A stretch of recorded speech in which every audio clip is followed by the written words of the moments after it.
Namaste all. Am I audible? Yes, ma'am, you are. Okay. So let's get started with today's webinar. We welcome all the participants on behalf of DAV Prashasti, which is the free medical guidance, mind care, naturopathy and yoga initiative of the DAV group in Chennai, supported by the Arya Samaj Foundation. So today's topic is one of the most favorite topic of everyone, sleep. Okay, so it was a very favorite topic of ours as well. We've been trying to do this for a long time, and now is the time we want to take it. So I am Dr. Preeti. I am a volunteer and I coordinate for the Prashasti ASF Medical Guidance Initiative. With me, I have Mrs. Neha Bhartwaj, a psychological counselor and the medical guidance coordinator, and Dr. Amuda Varshini, a naturopathy and yoga specialist. So, Neha ma'am will be speaking on the psychology of sleep, and Amuda ma'am will be speaking on the naturopathy aspects of sleep. First, before we move on to the science of sleep, so though we have a less number of participants will be joining. Before that, I want all the participants to put it in the chat box. So, what makes you go to sleep very fast? It's like whether you have to watch something or you just switch off all the lights, put on the AC and I'm asleep, or என்ன பண்ணா உங்களுக்கு டக்குன்னு தூக்கம் வரும்? Please put it in the chat box. Listening songs. Nice, Rupa ma'am. Yeah. Anybody else? என்ன பண்ணா தூக்கம் வரும்? What will make you go to sleep immediately? As soon as I hit the bed, I sleep. Neha ma'am, you are so lucky. Very nice. Okay. Anybody else wants to unmute and tell? Saying Om. Okay. Very nice. Very nice. That's, yeah, Shanmugapriya ma'am, I believe, as the host. Okay. So what makes you go to sleep immediately? Eating full stomach. Aha. Oh, nice. Shamida ma'am is saying eating full stomach. So Shamida, do you go to how much time between the meal and the sleep you take, Ji? Shamida ji, which is actually a good meal will also lead to a good sleep, but we'll see during the webinar as well. Oh, less than 30 minutes. Oh my God, what a lucky person you are. You eat and you sleep. That's great. That's great. So people who have joined new, I'm asking what makes you fall asleep immediately? Like putting on the AC, putting on the music, or one person said saying Om, one person said I just hit the bed and I sleep, and Shamida ji said I eat well and I sleep. Good. Okay, so anybody else who have joined new wants to add as to what will make you go to sleep immediately? One more response and we will wait. Okay, the second question is now, oh, listening to favorite song. Sharmi Senji has put listening to favorite song. That's a nice thing. Very nice. Okay, so the next question is, how many of you get dreams while sleeping? There are people who don't get dreams also. That's why I posed this question. How many of you? Okay, me. You can just put me or yes, I get dream. I will get dream. Me. Okay. Who do not get dreams? Are there anybody in this group who are not getting dreams? I am not getting any dreams, or I don't. No, I don't get dreams. Oh my God, Nega ma'am, you're not getting dreams. Okay. So during the webinar, we will see whether dream is good or dream is bad. Sometimes I get dreams. Okay. And how many of you remember your dreams? You can tell I remember my dream or I don't remember my dream when I wake up. The dream was beautiful, ma'am. It was very nice, but I don't remember anything when I wake up. Or I remember vividly. I remember some. Sometimes I remember. I remember my dreams. Very nice. Who is that, pa? Who said they don't get dream, but I remember? Oh, no, no. It was like who got dreams only. Very nice. A little bit only, but I can remember. Great. That's super, super. Okay. Now we will move on to the webinar. So these are some questions which could remember a few dreams. Nirai also, her daughter remembers her dreams. Very nice. Okay. Sometimes I remember.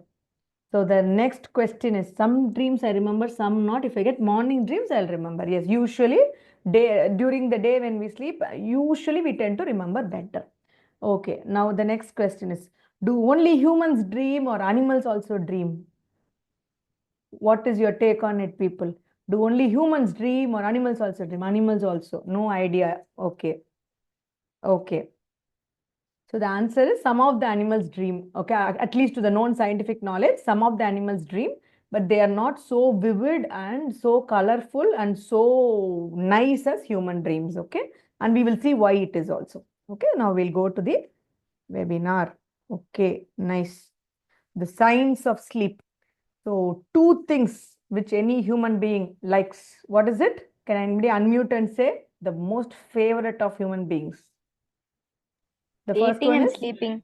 yes, super. I Food, love to sleep, ma'am. sleep. Yes, those are the two things which any human being should love. Food, sleep, because that's what human beings or any species on earth basically lives for, right? So, what is sleep? Everybody knows. Sleep is lying down, taking rest, closing your eyes. We close our eyes or we don't close our eyes during sleep. Some will close their eyes, ma'am. Some don't. Yeah, correct. Some actually don't close their eyes during sleep, and that's actually not correct physiologically. We should close our eyes completely and sleep. So in childhood, when children are sleeping, they tend to open their eyes and keep. So you would have seen the grandmother or the grandparents putting the eyelids down. So your eyelids should be closed while sleeping. But the most important is sleeping is the time when the human body regulates its energy, make self repair of the tissues happen during sleep. That is why sleep is so important, and reorganizes memory. It makes short term memory, like today you would have seen somebody, but it makes into the long term memory only when you sleep. So if you don't sleep properly, all of these problems can happen. So what is good sleep? Somebody in our team who said, I can sleep within 30 minutes of eating good food. That's good sleep. So if you can fall asleep within 30 minutes of going to bed without any additional gadget or anything else, that is a good sleep. And wake up for no more than 5 minutes in the night. So what is a good sleep? You need to hit the bed, 30 minutes you should be asleep. And in the night, even if you wake up for going to the restroom, within 5 minutes you should get the sleep back. That is good sleep. Adults need 7 to 8 hours, so we'll be seeing it. So these are all nice quotes. Sleep is the golden chain that ties health and bodies together. Oh, that we know. Your future depends on your dreams. That's why we are saying go to sleep. That all we know, ma'am. But why is sleep important is evolutionary. Sleep made us human beings. Did any of you know it? Sleep only made us human beings. How?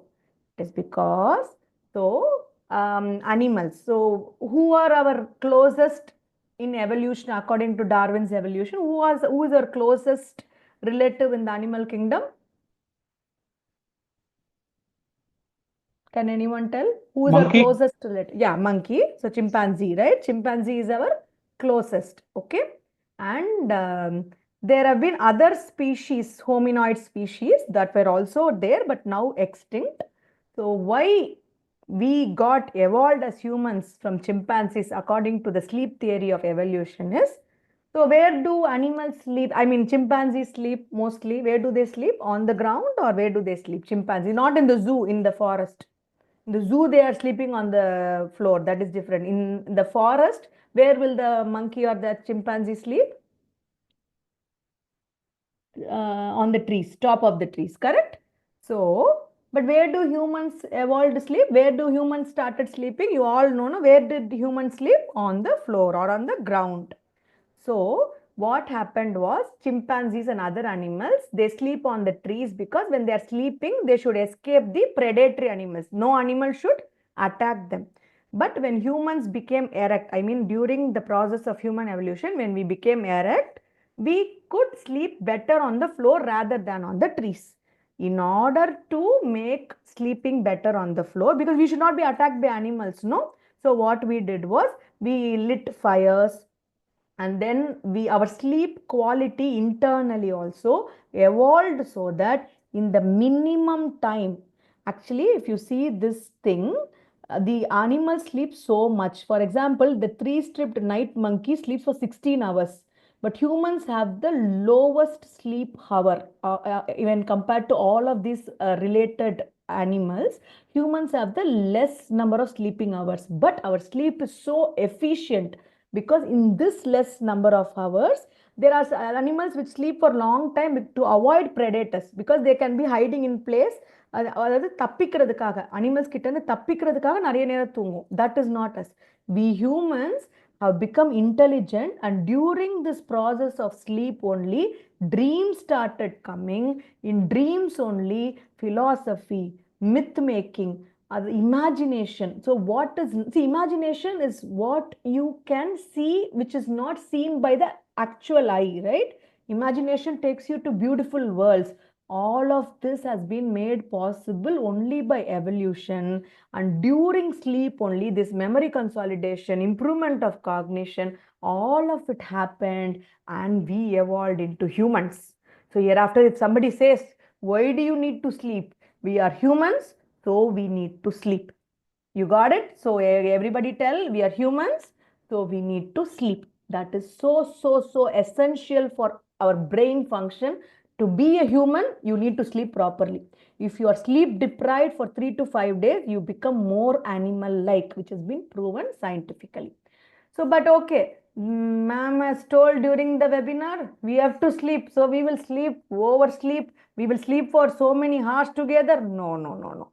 Oversleeping again makes you animal. That we will see in the webinar slides. So sleep made us humans. This is the evolution of sleep. So in sleep, you all would have heard about this. So in a night when we sleep, there are two kinds of sleep. Can anyone tell what are the, it's on the slide also. Can anyone unmute and tell what are the two kinds of sleep? Partial sleep and deep sleep. That is one way of classification. Good. Can anybody else tell? A power nap and a deep sleep. That is one type. So this NREM and REM, this is usually scientific. So what is that is, every night when we sleep, we go through all of these 4 stages of sleep. Okay, there are 4 stages of sleep. Mainly 2 types of sleep. Non-rapid eye movement sleep. Non-rapid eye movement sleep. With the name itself, you can tell when sleeping that eyeballs, no, it will not move at all. You will be very calm and composed. The next is rapid eye movement sleep. Rapid eye movement sleep is the deepest sleep, and that is when dreams come. Okay.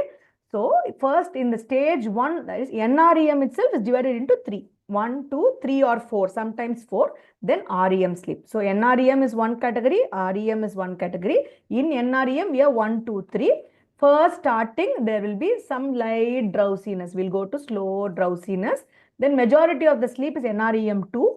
Then NREM 3, slow wave sleep, which is when your hormones will be released, and it will be the nice sleep where you have low heart beat and all that. The REM sleep is the deepest sleep because that is when dreams form, which means you have rapid eye movement, your brain is functioning very well, but your entire body is at rest.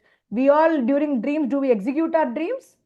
We don't mostly, no? Do we, when we are walking, usually only when mountains, when we climb and when we fall out of the bed. But otherwise, we all take rest during dreams, right? Do you all agree or not? Can somebody tell? Do you all agree? Yes, ma'am. Yes, Yeah. ma'am. So we all, that is called rapid eye movement sleep. So you should think that it is the deepest form of sleep because in spite of so much brain activity, our muscles are all at rest. So why am I telling all this? What am I going to do, ma'am? Knowing NREM, REM. So when you have sleep problems, the doctor, the sleep specialist will record this sleep activity by processes called encephalography, which is like recording the brain waves, on electrooculography, which is the eye movement, and electromyography. So by recording all this only, they will know how much of each phase of sleep you are getting. This is for people with sleep problems. We'll come to it next. In general, every 120 minutes. 120 minutes is how many hours? We are going to max now. How many hours? 2 hours. 2. Yeah, so every 2 hours, we will go through all the phases of sleep at night. Okay, so which means we will have 3 to 4 of these entire cycle during a 7 to 8 hour sleep.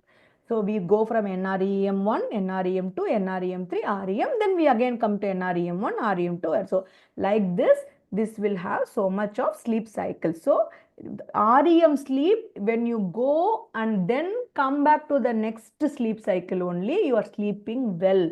So at least 2 hours of sleep is needed for one cycle.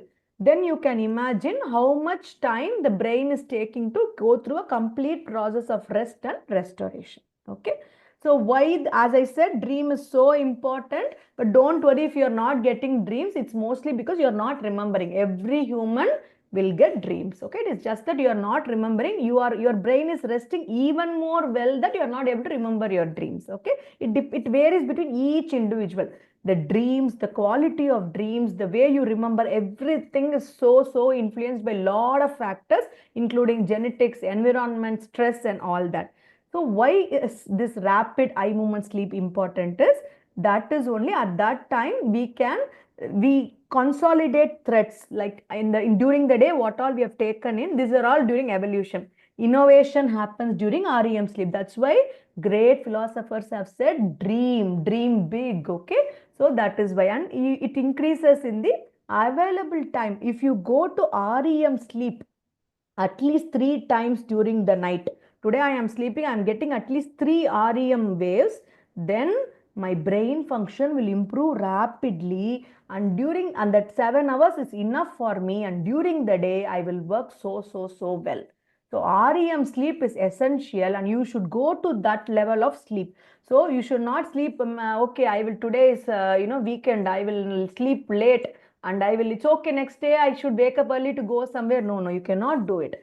7 to 8 hours and proper sleep time, that we will come back. So you need to have this 120 minutes, at least 3 to 4 cycles of this 120 minute every night. Then only your brain will function in the way it should function. You will be smart and socially smart only when you go through these sleep waves. So what all happens when you sleep? It organizes new information. Memories become solidified only when you sleep well. It leads to more creative thinking. It clears out harmful toxins. Food and sleep are very linked. It will regulate your appetite. If you undersleep or oversleep, both are harmful to your weight, and keeps your body, heart, everything healthy and more efficient process. So sleep is just not taking rest. So many things are happening in your brain. So that is why sleep is very important. Now, it's not about the hours you sleep. We all know it logically, but there's something called a sleep efficiency, and there is a formula for it. Now, I'll share this link. You can all go to the link and you can check for yourself. Okay, I'll give you some time. Okay, wait. So I'm just putting it in the chat box. Oh, sorry, it's not. I'll just put it in the chat box. 1 minute. I have put it, ma'am. No, that is the sleep tracker. I'll come to it again. I've put a sleep calculator now, ma'am. Okay, ma'am. Yeah, people in the webinar, please click this calculator and you can input it. Okay, you can input what will be there in that is total time asleep, which means how many hours you went for sleep. For example, I was in the bed, ma'am. Total time asleep is how much time I actually slept. For example, today I slept for 8 hours, I'm saying, but 8 hours in the bed, but 7 hours I slept well. So my sleep efficiency is what? So that is what it is. You can calculate. Once you calculate, I'll wait for a minute. First, have you all got the link? I'm putting calculator and all that. Have you all got the link or not? People, have you got the link or not? Can anyone tell from the audience? Yes, madam. ma'am. We have. We received it. Yes. We are busy with the calculator now. Yes. Please do calculation of the sleep Yes, efficiency. Then we will it's come done, to madam. it. Okay. What was your score, ma'am? 50%, ma'am. 50%. 50%. Okay. We will come to you, ma'am. Yes. Thank you, ma'am. Yes, sure. 87.5. Good, sir. Vishwanathan, sir. Okay. So now we'll go back to the presentation. So now, ma'am said 50%. So if it is less than 75%, there is some sleep problem. Okay. And 75 to 85, possible sleep problem, or it will be a temporary sleep problem. Okay. The healthy efficiency is not 97 or 100%, which means you're oversleeping. It should not. Healthy efficiency is 86 to 97%. So Vishwanathan ji had put 87.5, which is a good. Okay, everything problem, not only sleep. Okay, Sharmi Senji will come back to you later. Shamida ji has put 75%. That's good. So, but there's little bit sleep issue. Okay, so if you can use this calculator, so find out that the best efficient sleep, if somebody asks you how much should be your sleep efficiency, it should be 86 to 97%. If you are in any of the either low or high, we should look into it. Only people who are sleep deprived can sleep 100% or more than 97%. Sleep deprived means for a few days I never slept and then I sleep. So, or you take some medication, then you will be able to sleep this 97 to 100%. Otherwise, it's not humanly possible to sleep through that 97 to 100%. So, this recommended sleep duration, you all will know. So, children sleep more, adults have to sleep 7 to 8 hours. Okay, you have to sleep 7 to 9 hours or 7 to 8 hours. But this is very, very variable according to your need. Usually, the recommended thing is 7 to 8 hours. Okay. Now, you would have asked, what happens? Okay, you said sleep make us human, so I will oversleep. No, if you oversleep, you will have weight gain, which means you are not doing anything. You keep eating, you keep sleeping. What will happen to the calories? It will just put as weight. There will be psychological issues. See, oversleeping can actually be a symptom of an underlying psychological issue. Cognitive will become dull-headed. See, people who oversleep are not smart. People who sleep for the efficient 86 to 97% for 7 to 8 hours, that sleep efficient persons are the smart people, not the oversleeping people. And sleep quality may also be affected. Productivity is also affected. Reasons for oversleeping for women, when they took a survey, it's most like I turned off my alarm. See, women turn off the alarm, men sleep through the alarm. Okay, this is not I'm not saying this is a survey, which means women, when the alarm rings, we off it. Men like, okay, let it ring, 5 alarms, 6 alarms, like that. Okay, and women says I slept poorly, so I want to sleep more for the next day. And then again, for men also, it's like, for women, it's more to do with the alarm. I switched off and I wanted to sleep and I was sick and my alarm clock didn't work. I used my phone alarm, I died during the night. It's like, but for men, the majority reason is most of them didn't answer the survey. I think only 56%. I slept through my alarm. I slept poorly. I forgot to set an alarm. I was sick was lesser for men. So men in general, whether they are sick or not, tend to sleep in a consistent manner. Okay, women, it depends because of their menstrual cycle and all of it, the sleeping will vary. Now, all of it was very good, ma'am. We were all sleeping well before COVID-19. After COVID-19, not us alone, globally, sleep has got a toss. It went very bad because we went to bed late, we woke up late, we slept for long, and efficiency was also bad because during the day we get anxious of COVID. We had other problems. We had to take care of the house. We had to work from home, and all of that was there. And sorry, it got cut. I'm just, is my screen visible? Yes, it Yes, is. madam. Yeah, Yes, sure. Yeah. Yes, So ma'am. that was there. And then what happened was, for women and men, the sleep was became a problem. Across ages also, sleep became a problem. By country also, actually we are better. India is here only. Canada, France, UK, they are all bad. It's okay. Western population became worse with COVID. We were like, okay, India, like instead of 6 hours, 30 minutes, we are only 6 hours, 39 minutes more. We sleep more. That is perfectly fine. Okay. Sleep efficiency, it's like okay with that. So now why did I say about it? With all the problems, the COVID is also a problem. Okay, but we cannot keep blaming the problem. So we have to come back to what is the solution. Now, saying all this, there's something called circadian rhythm. Has anybody heard about the circadian rhythm or biological clock? Can anyone tell what it is? Bio clock, we heard about it, but the other one that you mentioned, Yeah, it's bio new to clock. me, Please madam. tell, sir, what you understand or what do you think what it is? Based on the body condition, Yes. probably say, for example, if I used to wake up regularly at 6 o'clock in the Okay. morning, Hmm. Whether by default the body wakes up at 6 o'clock. So if I keep it as a practice, it comes as a by 6 o'clock automatically.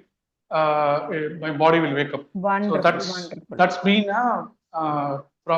maybe habit. I'm not sure if habit is the right term to put it across, but that's what I understand as a bioclock. Wonderful. That's the thing. So our body has an internal clock. It's called the circadian rhythm or biological clock.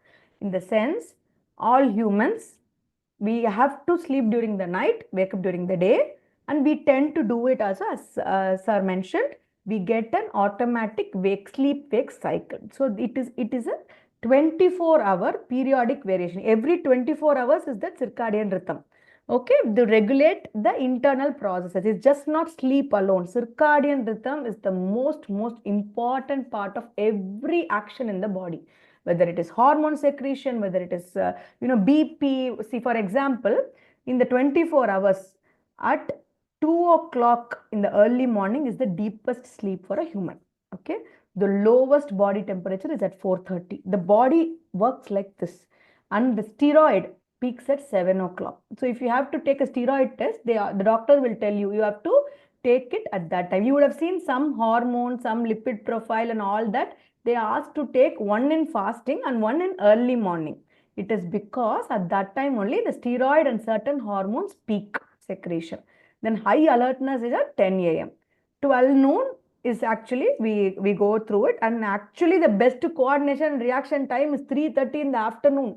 But in the next picture itself, I will tell the average teen circadian cycle now is we get an afternoon sleep by 3 p.m.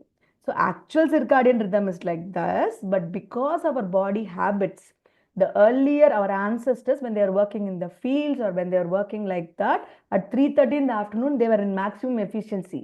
At 3:30 now we are in the maximum sleep efficiency. Okay, that is different. So this is the circadian rhythm. Now it's all went on a toss as well. And there is this highest strength at 5 o'clock, highest blood pressure is at 6:30. So if you are measuring BP in the evening, it will show you the highest BP of the day. So you should measure at different time points of the day to actually check. Okay. Melatonin, which is needed for sleep. See, melatonin is if you have to remember something with sleep of this all webinar, remember this word melatonin. Why? Because this melatonin secretion will start at 9 o'clock in the night. If melatonin has to start at 9 o'clock in the night, you have to have your dinner at 7 p.m. and go at least by 7 p.m. and go to sleep by 8:30. Okay, we can't do that, ma'am. At least by 9:30, if you go to sleep only, some quality melatonin will secrete. If melatonin is not secreting, you will not get proper sleep. You will wake up tired. Melatonin is responsible for your body weight. Melatonin is responsible for your stress, and all of it again becomes a problem. So melatonin, blue especially, why are we asking to avoid gadgets during sleep? Ma'am, only when I see the gadget, I'm getting sleep. Unfortunately, our bodies are not made for gadgets. Maybe across evolution, maybe in 100 to 200 years time, we will be accustomed to gadgets. Melatonin will still secrete with the gadgets. But as of now, we are not in that state. So as of now, gadgets have to be switched off because melatonin cannot secrete properly when you watch the blue light of the gadgets. That is why people are telling put away your gadgets. Find some alternative, or else you have to be ready for the melatonin to become low. Okay, so this is what it is about the circadian cycle. So what I have to want you to remember is going to sleep at the right time is needed for the melatonin secretion, and that is why we are talking so much about going to sleep at time and sleep hygiene. So there are some things called Zeitgebers. Okay, it's a German word. I don't want to blow up on it, but the thing is, the circadian rhythm, biological clock is controlled by a lot of factors. The climate, where the geography, where in time zone, whether you are in the northern hemisphere or the southern hemisphere of the world, நம்ம நார்த்ல இருக்கோமா, சவுத்ல இருக்கோமா, வெஸ்ட்ல இருக்கோமா, ஈஸ்ட்ல இருக்கோமா, magnetic ஃபீல்டை பொறுத்து, heredity, genes, there are, if you have diseases, if you have psychological problems, if you have stress, all of this will be changed, like the body temperature, the blood pressure, melatonin secretion, the sleep, the alertness, all of it is under the circadian rhythm, and circadian rhythm is controlled by these Zeitgebers. So why should we be worried about it? If you have to get a proper sleep, all of this you have to work on. Okay, so now coming to the last part of it, what is sleep insomnia?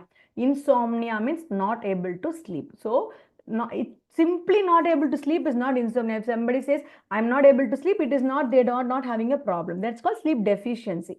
Insufficient amount of sleep or lack of sufficient sleep or lack of sleep quality, whether you are getting less sleep or less quality sleep, it's called sleep deficiency. You can call it insomnia or sleep disorder only when it is there for more than 3 nights in a week for continuous 3 months, which means in a week you are able to sleep properly only for 4 days.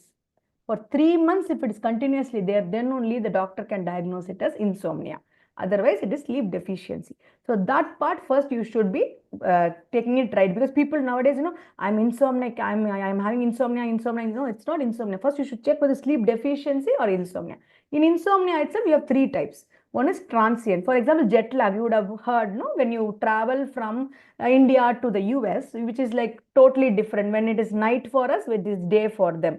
So when I go on land there, in the day, my biological clock will think I'm in India, and at night, and I will tend to get sleep. So that's called jet lag. Okay, so people, how they overcome jet lag, they take melatonin supplements, or they have to keep awake during the night in America for the first 3 days. Sorry, keep awake during the day in America for first 3 days, and then the 4th day they start sleeping. So that's called jet lag. So that is called transient insomnia. It's usually either due to jet lag or some immediate problem, maybe something you had to keep awake for in a short term. Acute insomnia is again very, very short term. It's like no need of anything. Then chronic insomnia, which is I said 3 times per week and 3 months, then only you call it chronic insomnia. And chronic insomnia only needs medical intervention. Other insomnias can be managed with generally lifestyle remedies and natural remedies. So what are the symptoms of insomnia? It's not just sleeping problem. You will have difficulty concentrating during the day. During the day, you will have low energy. Personally, you will feel irritated against everybody. When I don't sleep for 1 day itself, we get irritated. Imagine 3 days a week, they don't sleep properly. They'll scold everybody. They'll get angry on everybody. They'll have depression. And because they sleep during the day, they are prone to accidents, low performance at school or work. So if somebody is not performing at school, it doesn't mean they have insomnia. I'm just saying that that's also a symptom. So what are the causes? It can be, it's not just stress, depression, anxiety alone. Don't blame everything on it. You have to check whether you have other causes also. Stress will cause all of the others, but that's not the only cause. There are medical causes, like for example, if you have nose block, you cannot sleep properly. Only when you breathe properly, you can sleep properly. You can have high thyroid problem, you can have asthma, you can have arthritis, pain, Parkinson's disease, back pain. Then sleep apnea is like you will have this snoring, no? When you have block, when you have become overweight, we get snoring, and that may cause sleep apnea. When short times in the night, you will have problems in oxygen. So then some medications also can cause insomnia. Like for example, asthma medications, some allergy medications. Then psychological causes is depression, anxiety, stress, which is very important. And lifestyle causes is lack of exercise. Ma'am, I want to eat, I want to sleep. You will not get good sleep. You have to exercise. You see, I actually, why I was in, to be very frank to the audience, why we myself, Neha ma'am and Amudha ma'am wanted to take the sleep topic for a long time. But I myself have gone through insomnia, and I've tried so many methods, including allopathy medications. But finally, what gave me the relief was yoga, exercise, diet, then with allopathy medication, which I was able to taper down. Only with that, I have been able to overcome the sleep problem. That is why I am now able to sleep with confidence why we need holistic approaches, and that can only bring you out of lack of sleep. Okay, and drinking too much caffeine, or you overeating. We don't heat the bedroom. I mean, in our climate, it's like the temperature itself is very high. So poor sleep habits. So 100 sleep studies in India concluded that 1 in 4 have insomnia. What is the number of participants in our webinar now? Can anyone tell it? 24, ma'am. 24, ma'am. Then we have 6 people here suffering with sleep problems or insomnia, chronic sleep problems. 6 people have. I am one, so I have overcome. So other 5 are there in the group. Okay. So this sleep tracker, I will put it. Yeah, Sharmi Sanji has all problems, so that we'll come back later. So sleep tracker, we'll share this link. This is like a sleep tracker which Neha ma'am will explain during her presentation. And this is like what is your sleep now, okay? And then based on Neha ma'am's and Amuda ma'am's interventions and remedies, we will give you you should follow it for 10 days along with the sleep hygiene PDF which we will give. And after 10 days, whoever has filled this link now Neha ma'am will share in the Zoom. With this link, and that link we will send you by email, whoever is filling this link, and you can compare whether the interventions which we have told during the webinar is helping you to sleep better. So that's the sleep tracker challenge. So this link Neha ma'am will share in the chat box. Now, after my talk or after all of our talks, you can fill the form today. Then you will get a PDF of it in your email. Then you have to apply whatever we are speaking in the webinar for 10 days. Then after 10 days, when we send the link, you fill that link and you can compare your sleep, whether it's improved or not. Okay? So sleep disorders, as I said, in allopathy, what is there? They give sleep medicines, which is melatonin or magnesium supplements. In case you have psychological problems or psychiatric problems, they will give for antidepressants and all that, because that is closely linked to sleep. When we think a lot, when we overthink, we don't get sleep. When we are anxious, we don't get sleep. So all that sleep medicine is a specialty that deals with sleep. Sleep gadgets. There are gadgets, like for example, if people have snoring problem and sleep apnea, they cannot sleep properly. So for that, there are gadgets which can help overcome. Sleep materials, for example, breathable pajamas, there will be like thick blankets and all that. Then sleep vacations. Now they advise you to go on sleep vacations instead of going for normal vacation. Ma'am, normal vacation still we are not going, but still there is something called sleep vacations. You can check it out. So these are other sleep disorders. We don't have to go through all that. Lack of sleep itself is a big problem. And why do we have to need to go to all these problems? But it's all there. Narcolepsy, periodic, limb movement, obstructive sleep apnea, and all that. But having all said, I am a living example that only holistic, psychology-based and naturopathy-based remedies helped me overcome my sleep problem. So that I'm going to hand it over to Neha Bhartwaj ma'am and Amuda Varshini ma'am to help you find solutions for your sleep problems. And that is when you follow all that, can you overcome your sleep problems. Namaste.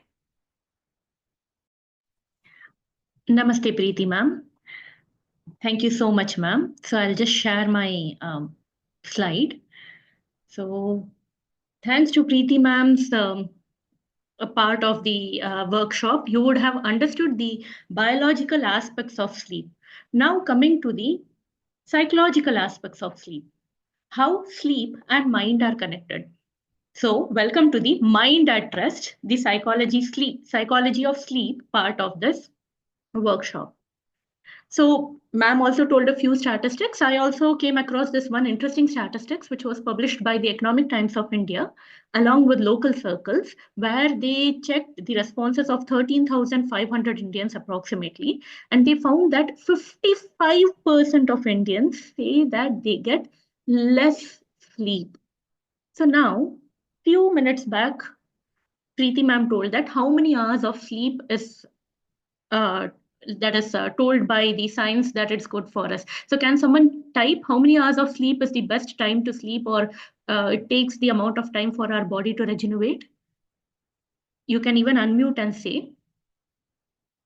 Yes, thank you, Sharmi ma'am. 7 to 8 hours. And here we are saying that most 55% of Indians are saying that they get less than 6 hours of sleep. Who knows? You might be one of them, right? And 28% say that it has gotten worse after COVID, whereas 21% Indians say that they get less than 4 hours of sleep. So that bad is the quality of sleep currently in India. So now coming to the next part. So what happens, ma'am? You are saying statistics, Preeti ma'am told all this. How is it related to our mental health? What happens to our mental health if we don't sleep well?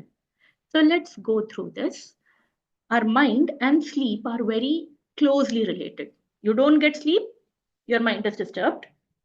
And when you don't get, your mind is not proper, it's with full of thoughts and everything, again, your sleep is affected. Okay, so before I go to the explanation part, I would like if you can type in the chat box as to what happens, say one day, or 2 days or consecutively 3-4 days, you have not been able to get your 8 hours of sleep or 7 hours of sleep, how is your mood?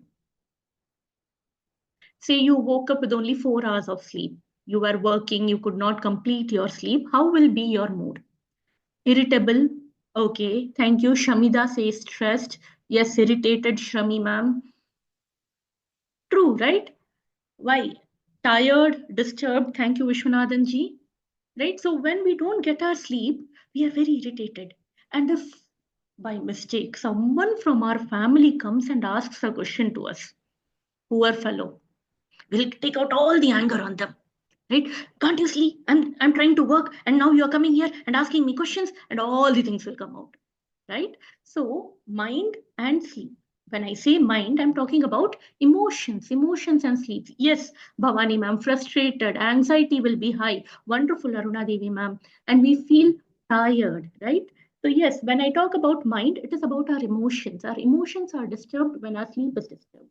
And when our sleep is disturbed, our emotions are disturbed. It's like a circular pattern. So what exactly happens? Like I told you just now, negative emotional response to situation increases. We have a normal situation. Maybe we did not have a proper sleep, but we wake up in the morning, we are trying to boil the milk. Our child comes and asks us, I would like to, Amma romba pasikardu, mummy, I'm very hungry, please give me milk. And we are like, can't you see I'm trying to boil the milk? What hurry you have, right? So our emotion, we start getting angry, right? Similarly, if we are not able to sleep properly even for 2 days, we are not able to focus. You can observe this in yourself. You're like, you're not able to remember that person's name. I know that name, I know that relative's name, I know that teammate's name, but I'm not able to remember. Our memory takes a toss, and we try to learn something new, but we are not able to focus, so we are not able to learn that new thing, right? And it aggravates psychological symptoms like anxiety, and it even increases the chances of suicide. So this is a circular pattern. Like I told you, here in the light blue color, you can see insomnia and poor sleep. It leads to feeling fatigue, like most of you told, feeling tired, which leads to difficulty in focusing, which leads to us getting stressed and worried, and thus declining our mental health, right? Now, Preeti ma'am spoke about circadian rhythm, right? So can anyone just revision as to what is circadian rhythm? You can unmute and say as well, or you can type in the chat box what is circadian. What did you understand by circadian rhythm? People, please tell. I told you all something, no? What is the one word, simple word for circadian rhythm? Like our biological routine of our sleep cycle, ma'am. Exactly. Automatic sleep wake cycle, biological routine, not only of the sleep, but of our whole body system. Okay. For generations, since evolution, someone else has given an answer. Thank Yes, you biosleep. everybody. Yes, Thank you. You thank all you. saved me. Yeah. So this is that is, what do you say, the cycle of our body. Since evolution, since we were animals, we are having a fixed pattern that, okay, now it is sunset. Automatically, like ma'am said, melatonin will start secreting, will start feeling sleepy, will go for sleep. And when we see the first sunshine, lights of sun, immediately the melatonin that is secretion will stop, and then will become fully awake. And when the sun is at its peak, we start feeling active, right? So this is a normal, this is a very simple explanation of circadian rhythm. This I'm telling in example, with the example of light, but there are many other factors, like Preeti ma'am told, which affect. Now, as you see, one hormone, melatonin, was explained in this process. But melatonin goes and affects other hormones, which affect our mental state. You have serotonin, you have dopamine, you have endorphins. These hormones are dependent on melatonin. And now here comes the difficulty. Now we all are working. Our working hours are past our sunset time, right? So all of our circadian rhythm has gone for a toss. where our ancestors used to finish off their dinner by 7 and sleep off by 8. Nowadays, we are finishing the dinner by 9, 9:30, 10 and sleeping by 12. So now my body is confused. For these many evolution times, my body, my cells, my genes, my DNA is integrated with this system. And now I'm totally trying to change the system. So my body is not able to understand what is happening, which leads to haywire of all the hormones, which leads to different mood disorders like bipolar disorder. Then it also affects, okay, I'll come to this part. It also affects our anxiety. Poor sleep leads to stress, which leads to anxiety, and it becomes an infinite cycle. Similarly, depression, right? So why is this getting affected? Like Preeti ma'am told, when we sleep, our brain and our body get rest. Amuda ma'am will stress more on how body gets rest, but when we sleep and brain get rest, especially the frontal part, okay, do you know what is the importance of frontal part? Can anyone tell me, any teacher here, any biology enthusiast, what is the role of the frontal cortex in our brain? You can unmute or you can put in the chat box.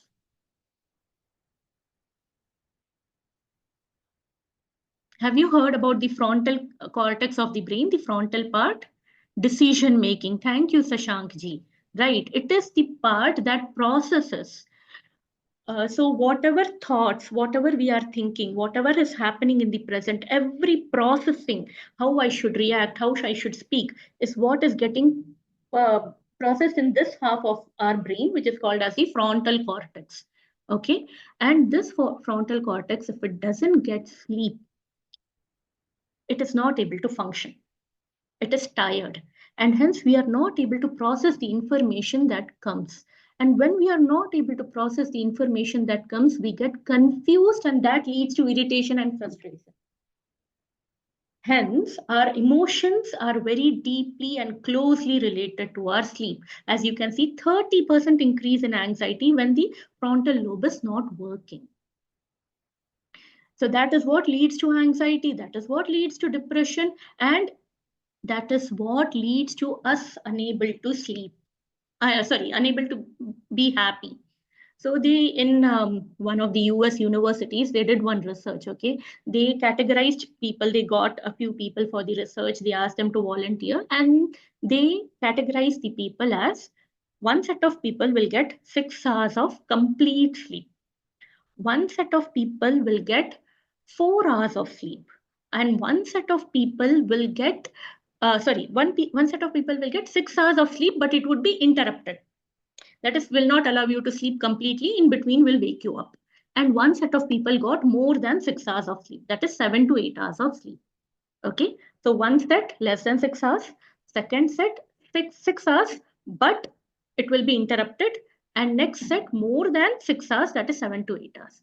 And when they monitored them for over a month, they found that the first two categories, that is, who have less than 6 hours of sleep or 6 hours of interrupted sleep, were very much lacking in happiness. Their happiness index was very low as compared to people who were having happiness, that is, who were sleeping for 7 to 8 hours, had very high happiness rates.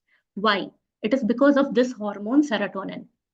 Serotonin makes us happy.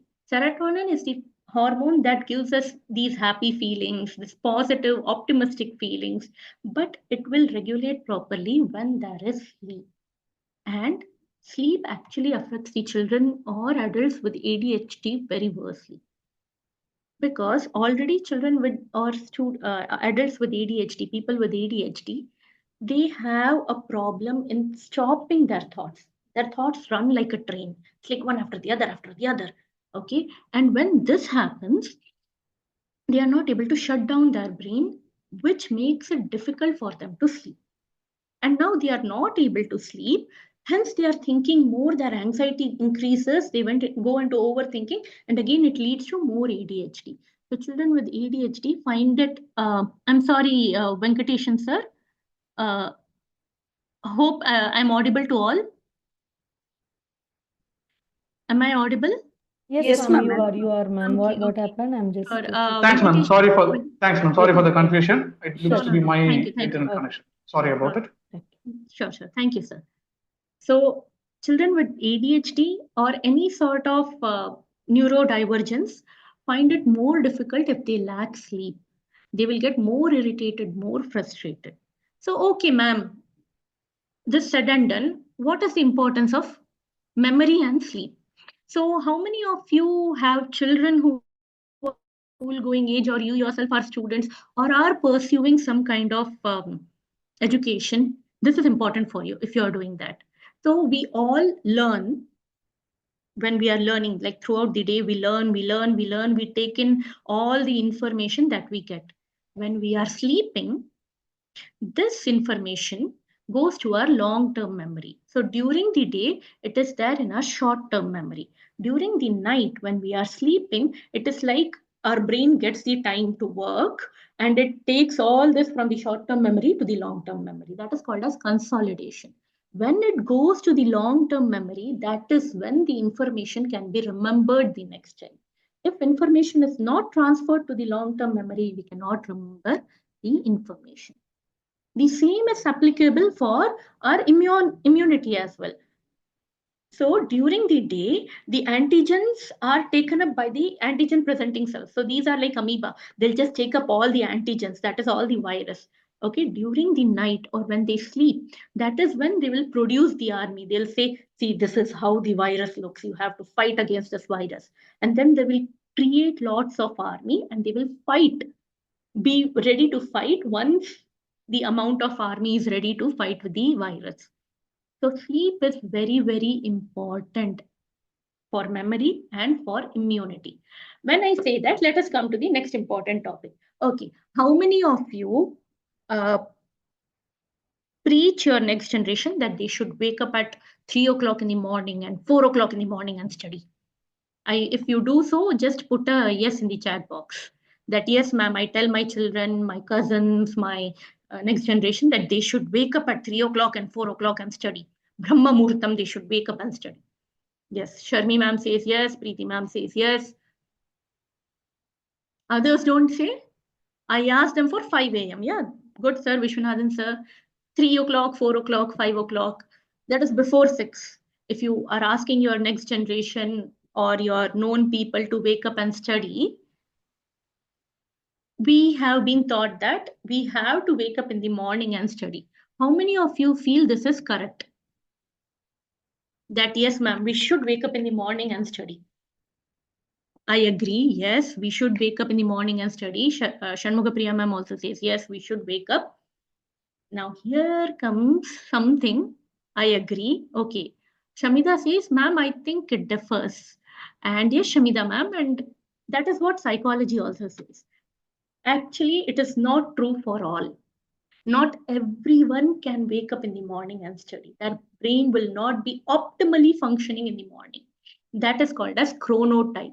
Chronotype is the natural inclination of our body to feel alert at a certain period of time. Initially, it was only that we used to wake up in the morning and study. But now, due to the changes in all this lifestyle patterns, we are getting a set of people whose brain starts working only after 9 o'clock. They are called as the night owls. There are children nowadays like that. Their brain will only start working at 9 o'clock. It will go at the peak at night 12 o'clock. And then by 2 o'clock, they'll go to sleep. Whereas the morning larks, which was told to us that we used to wake up at 3 o'clock or 4 o'clock or 5 o'clock and we used to get up. That is when our brain was working in peak. Until 8 o'clock, we used to get most of the information.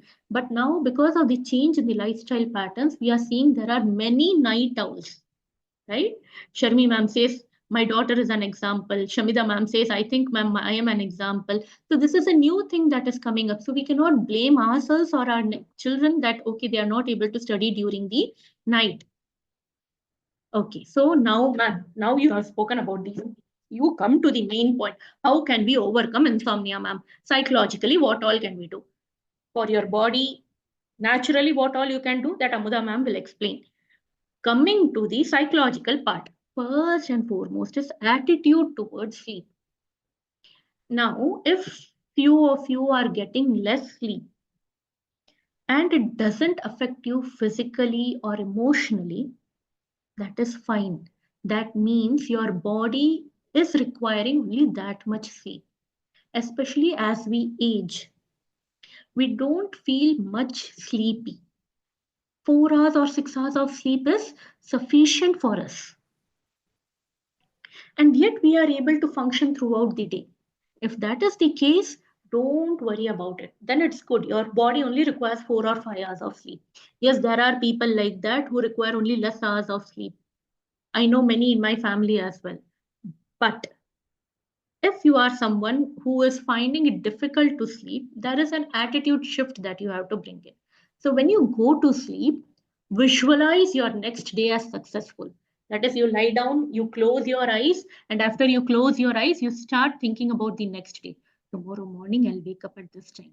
I'll finish this work fast. I'll do all the morning routine and I'll do the all the worship and everything. I'll be getting ready in this sari or in this suit or in this shirt, and I'll go to office, and what a day I will have.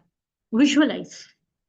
So when you are visualizing your next day, somewhere if you have an anxiety about the next day, oh, this is pending, that is pending, this is doing, that visualization that next day is being done successfully, especially if you have a presentation or something the next day.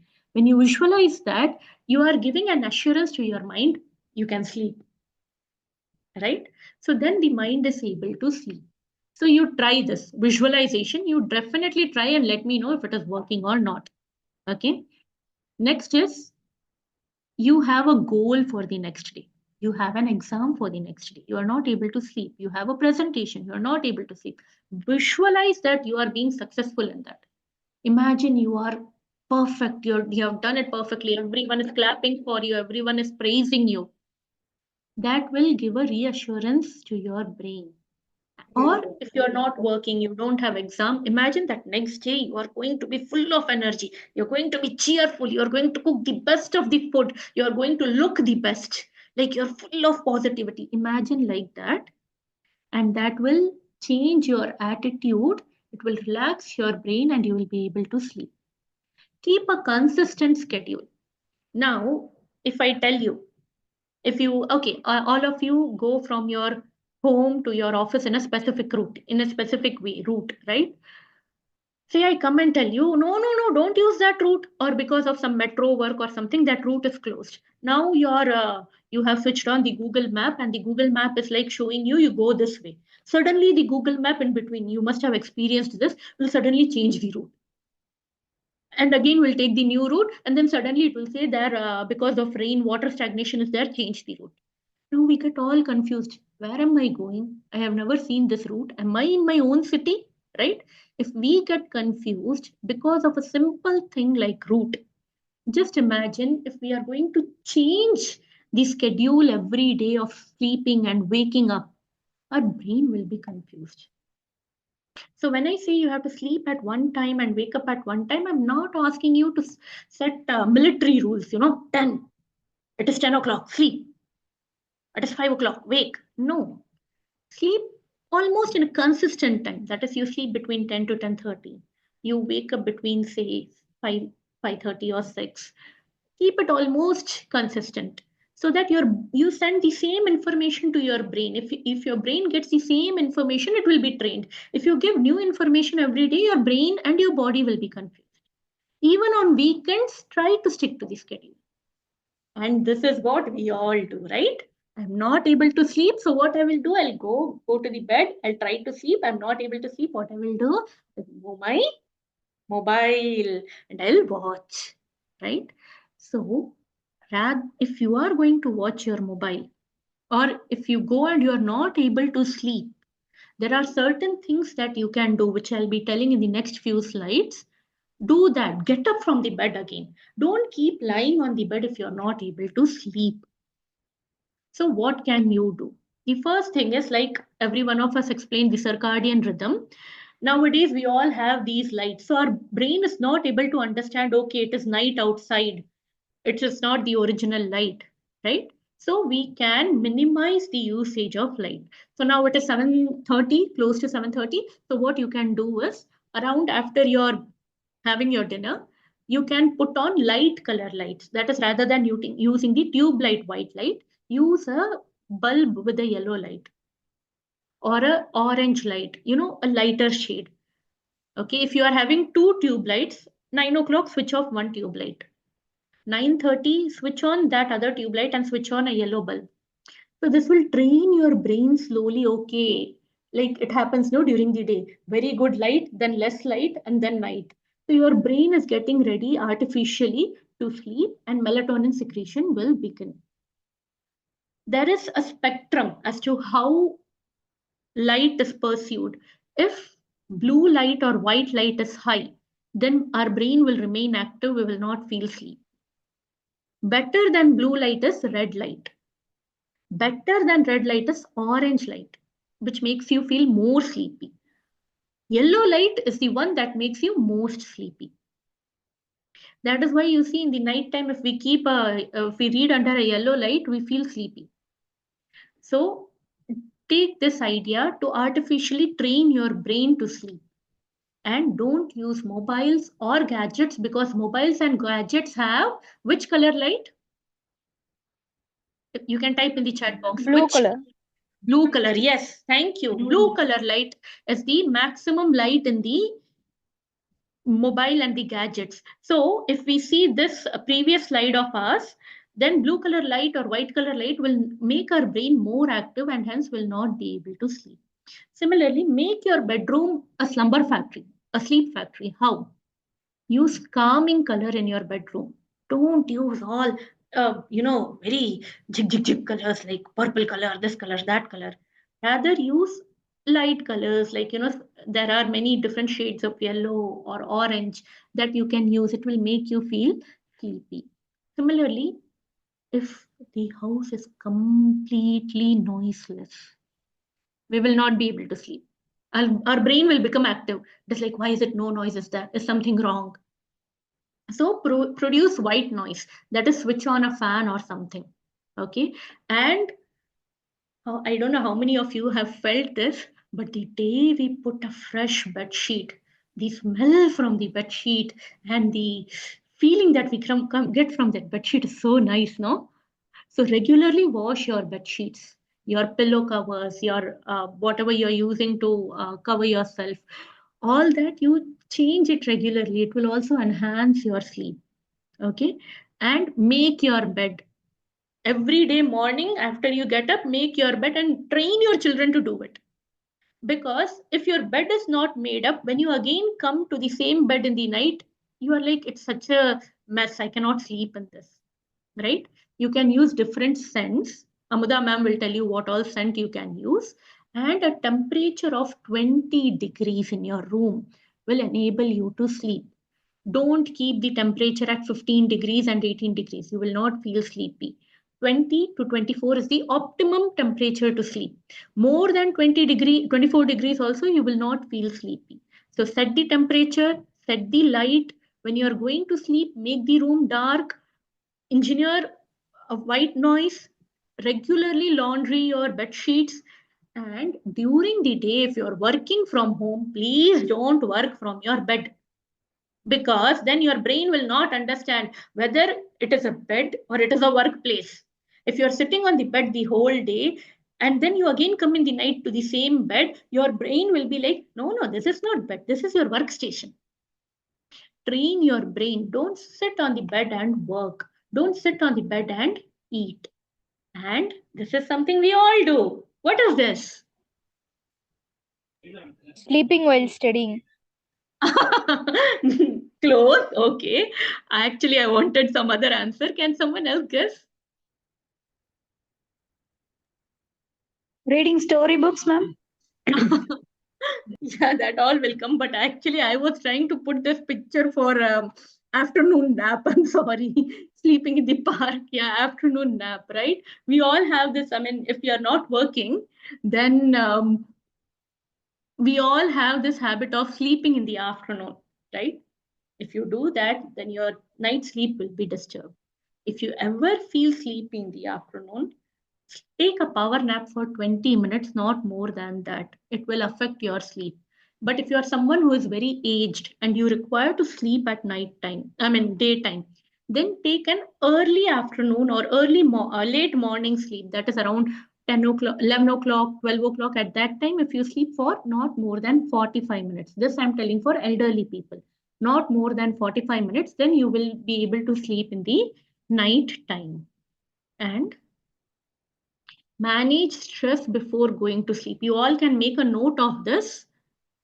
You can, because when we go to sleep, we carry a burden with ourselves of the whole day. So make a write down, journal it, whatever happened during the day. So what happens is, it is as if we are removing the burden and keeping it in the diary. And then we are, what do you say? We have a mind space. Our space is cleared to go and sleep. If you are anxious as to tomorrow I have to do this, I have to do this, I have to do this, it itself will not allow you to sleep.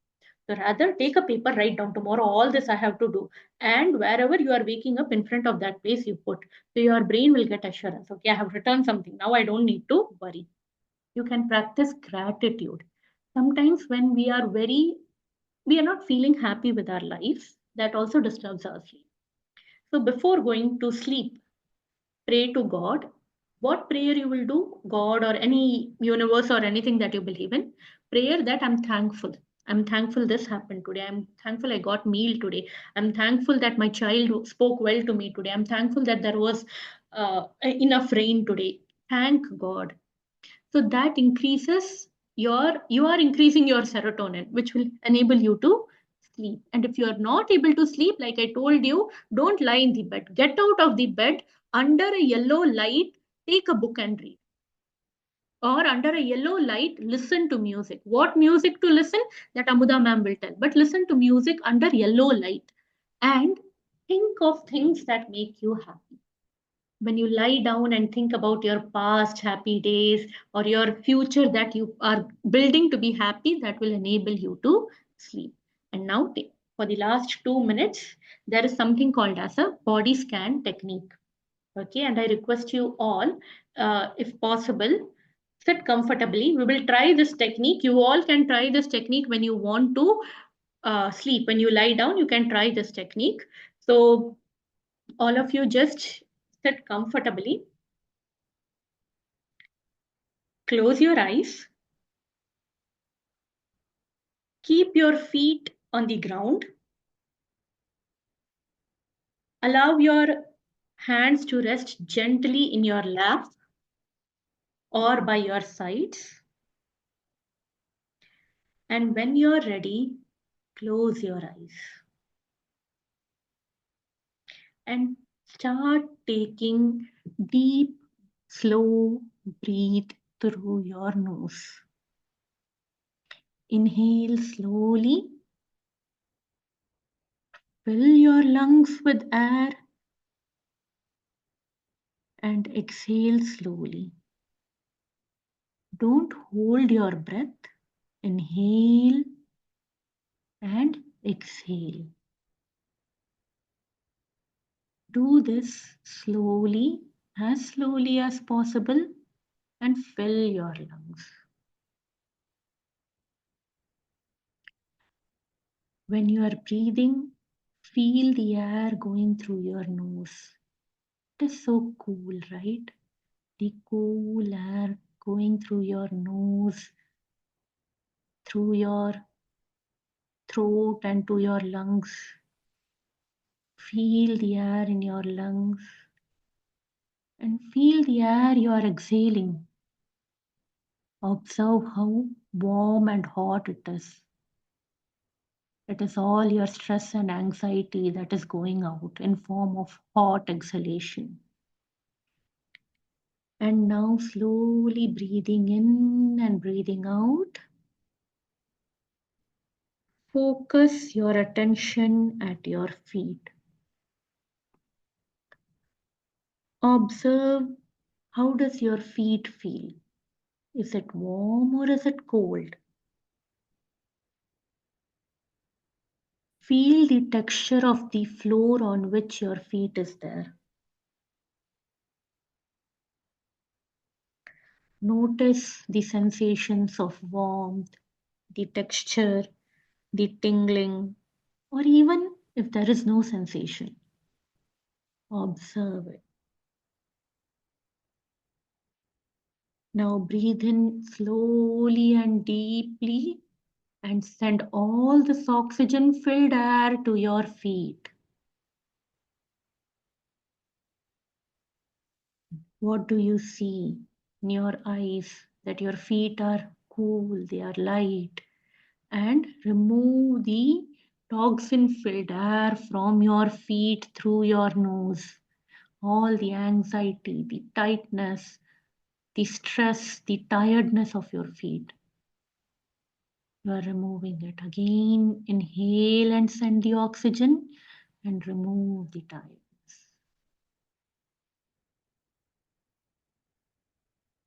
Now slowly shift your focus from your feet to your ankles and calf muscles.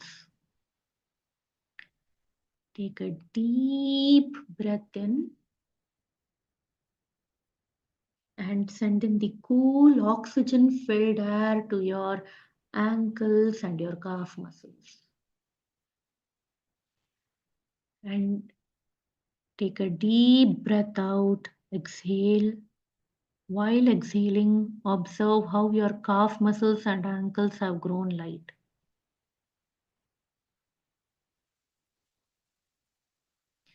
Do this again 2 to 3 times.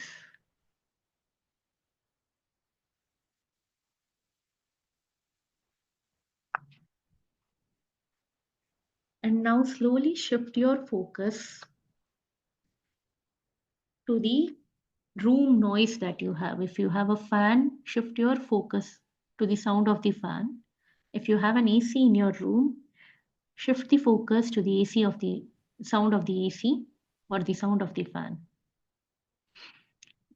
Now slowly move your fingers. Now rub your palms together nicely and tight. And keep it in your eyes and open your eyes. So if someone can unmute and say how they felt, then we can move ahead as to what it was. Very relaxed. Okay, thank you so much for your input. So this is something that I have done only for your lower leg. You can do this whole process for your knees. From your calf muscles, you can come to your knees, your thighs, your lower back, your chest, your shoulders, neck, your hands, and to your brain. You can slowly repeat it. Lie down in your bed when you are not able to sleep and repeat it. It will enable you to relax and sleep. It is like you're scanning your body, right? So it is called as body scan technique. So you can definitely try this for getting better sleep. And now with this, I'll stop the presentation here. And thank you for your undivided attention. I hand over this workshop to Amuda ma'am.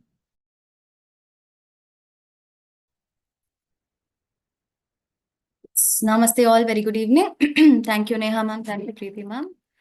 So moving on to my session, let me just share my screen.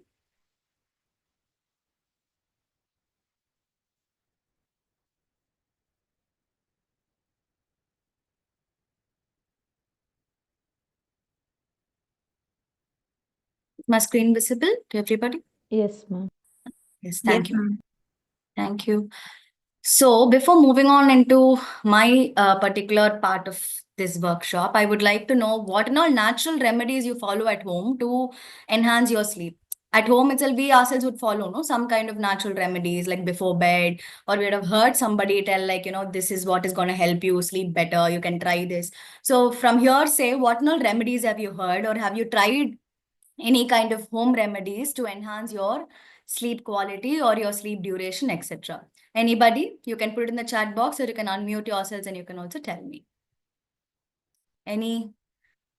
Okay, drinking water before sleep, head massage, warm milk. Okay.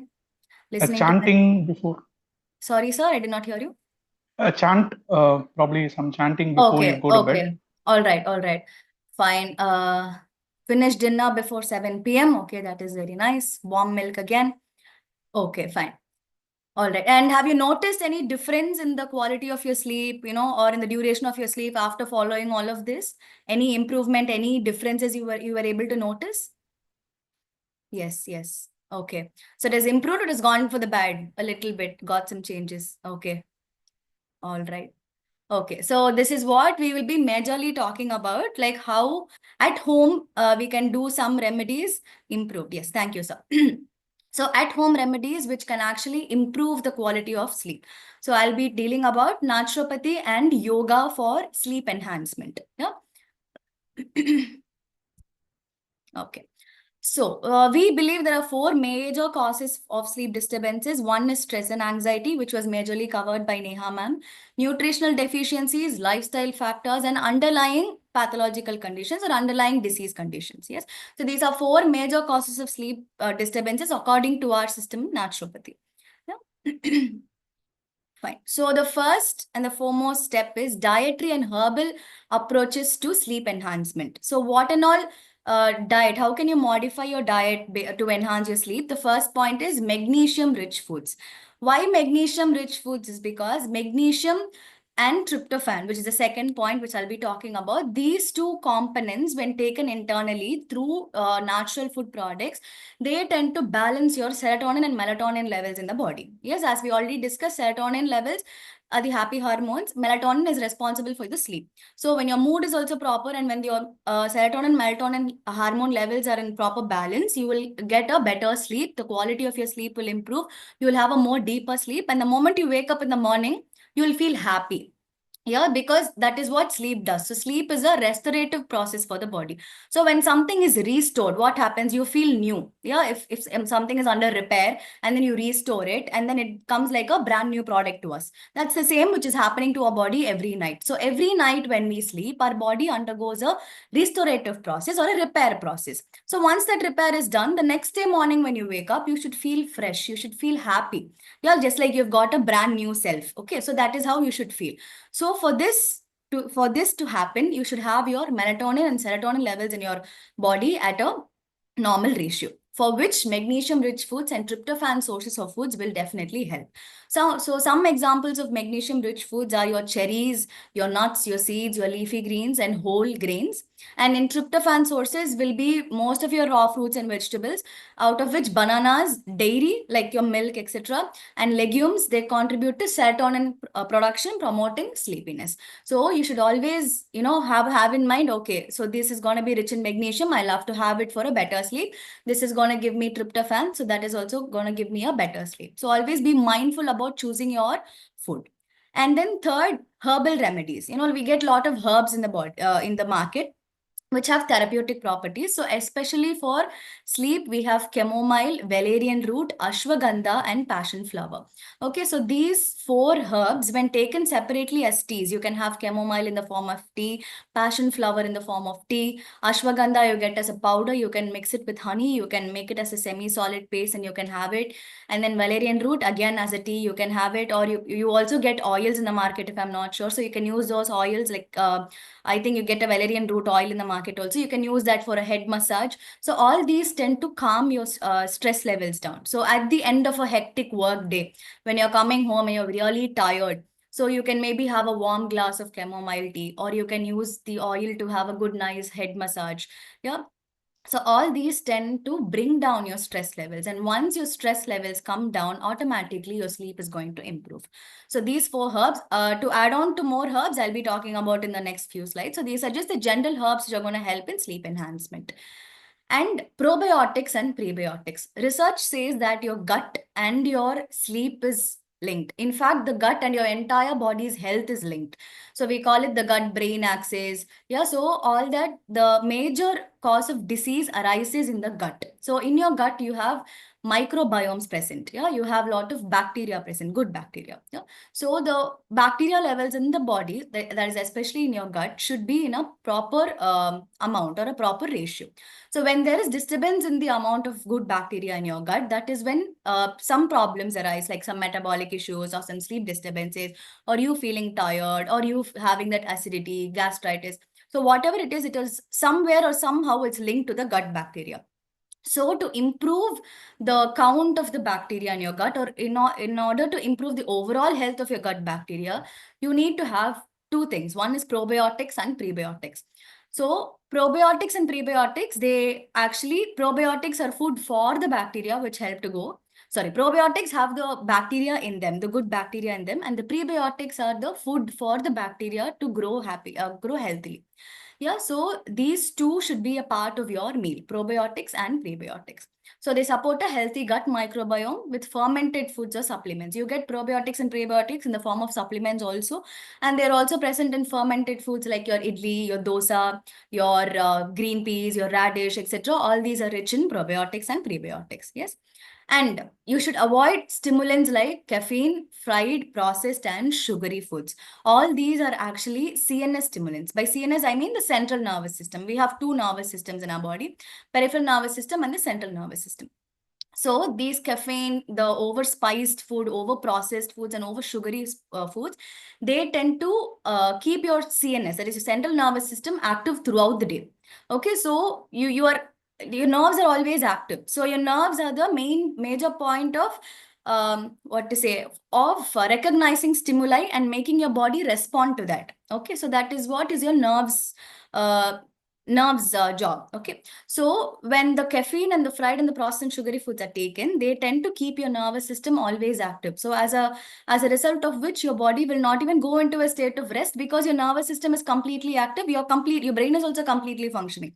So it will just keep looking on for stimuli. It'll be like, okay, stimuli can come to me like anytime. I'll have to respond to it. So there is no time for the body to rest. There is no time for your nervous system to take rest. So in order for your nervous system to calm down, you will have to avoid stimulants like caffeine, fried food, processed food, and sugary foods. Maybe, after 2 p.m., you're not supposed to have any foods which have caffeine or which are high in sugars.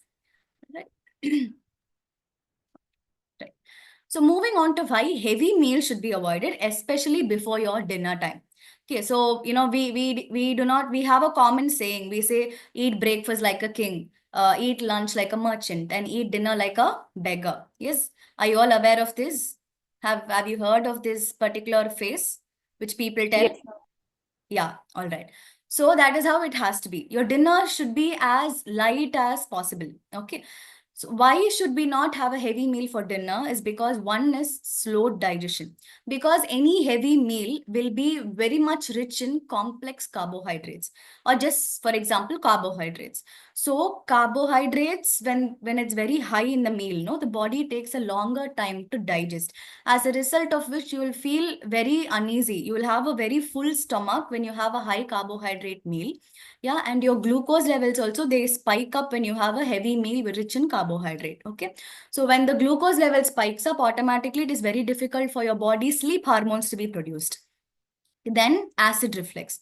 So after having a heavy meal, we go and lie down. Yeah, say like for example, if our bedtime is around 9:30, nowadays we have our meal like only like 9 o'clock or 8:45 or something like that. And then we have a heavy meal, we finish it off by 9 o'clock, and then we go to bed by 9:30. So within that half an hour, having a heavy meal, the body will not be able to digest so much amount of food within just half an hour. So what happens is, once we have a heavy meal and then we go and lie down immediately, there is acid reflux happening. Okay, the digestive acid or the digestive juice which is getting secreted in your stomach to help digest the meal which you have had takes a reflex when you lie down. So when you lie down, the acid tends to flow up. Okay, so that will increase your chances of you developing gastritis, acid reflux, GERD, all those kinds of digestive issues. All right. Next is increased body temperature. So after a heavy meal, what happens is your body's digestive process kickstarts. As it's a heavy meal, the body puts in a little more effort to digest that entire meal, as a result of which your body temperature also starts to increase. So whenever there is digestion happening in the body, when you observe, your body temperature tends to increase a little. Okay, so when you have a heavy meal rich in carbohydrates and all, and rich in sugars, etc., the body needs to put on more work, as a result of which your body temperature will also keep rising, as a result of which we will not be able to sleep. As Neha ma'am said, an ideal temperature, not only for the external environment, but also for our internal body, is very much essential for a proper sleep, due to which this increased body temperature will automatically disrupt our sleep. Next is hormonal disruption. Yes. So when you have a heavy meal, what happens is immediately your body recognizes, okay, we have had a heavy meal. So I'll have to secrete the digestive hormones, the hormones which are responsible for digestion. Okay. So, but at the time when the sleep hormones need to be secreted. So the body gets confused. Okay. So now the time is 9:30. So as per the circadian clock, should I secrete the sleep hormones or should I secrete the digestive hormones just because a big meal has been eaten? So your body gets confused, as a result of which it might secrete less of sleep hormones or more of digestive hormones, or it'll be like, no, it's my circadian clock, I'll have to follow it, so it'll secrete more of sleep hormones, less of digestive hormones. So both of which will get confused. So there'll be a complete hormonal disruption in your body. So both of which will not happen normally. Digestion also will not happen normally. Your sleep will also not happen normally. So as a result of which, entire sleep cycle will get disrupted. And then risk of weight gain. This was also already discussed by Preeti ma'am. The risk of weight gain when you have a heavy meal and when you go to sleep is always on the higher side. So what and all can we do to have a better sleep? One is eat lighter dinners, as light as possible. Yes, like for an example, the right side of the screen shows a ideal meal plate. So if your plate is round in shape, you can just divide it into 4 parts like how it's shown. So the majority of the part which you can see in the image is only for raw fruits and vegetables. Raw fruits and vegetables, yes, they are actually rich in fiber. So they tend to give you that satiety. By satiety, I mean that feeling of fullness. So even if you have little, you feel full and you feel satisfied. Your hunger is satisfied. Yeah, so you don't go in for that extra carbohydrates which take a long time to digest. Okay.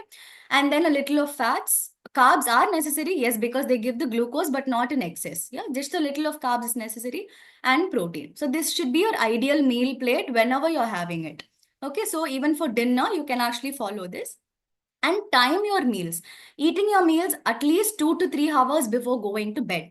Because at least some of the digestive process could have happened and your body could come back to rest, is what is the 2 to 3 hours of time gap means. Yeah, so finish eating at least 2 to 3 hours before going to bed, not any time later. Okay, if it's water, I'll come to that. Water and herbal teas can be had half an hour, 45 minutes before bed. But food, I mean as a meal or a whole food, etc., they need to be had 2 to 3 hours before going to bed, not after that. So try to plan your schedule accordingly so that light dinner and an early dinner will definitely help in improving your sleep quality.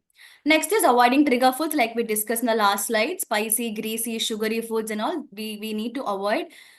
If not during the day, I mean, if not throughout the day, at least during dinner, we should try and avoid these foods so that our sleep, it's actually proper. Then staying hydrated. Staying hydrated, not just before bedtime. Okay, before bedtime, that's what I said. 30 to 45 minutes before bed, you can stop with all of your intake, be it fluid, liquid, solid, anything it might be. You'll have to stop it 30 to 45 minutes before bed. Staying hydrated throughout the day is what will actually help you to have a better sleep, because our body is made up of 70% of water.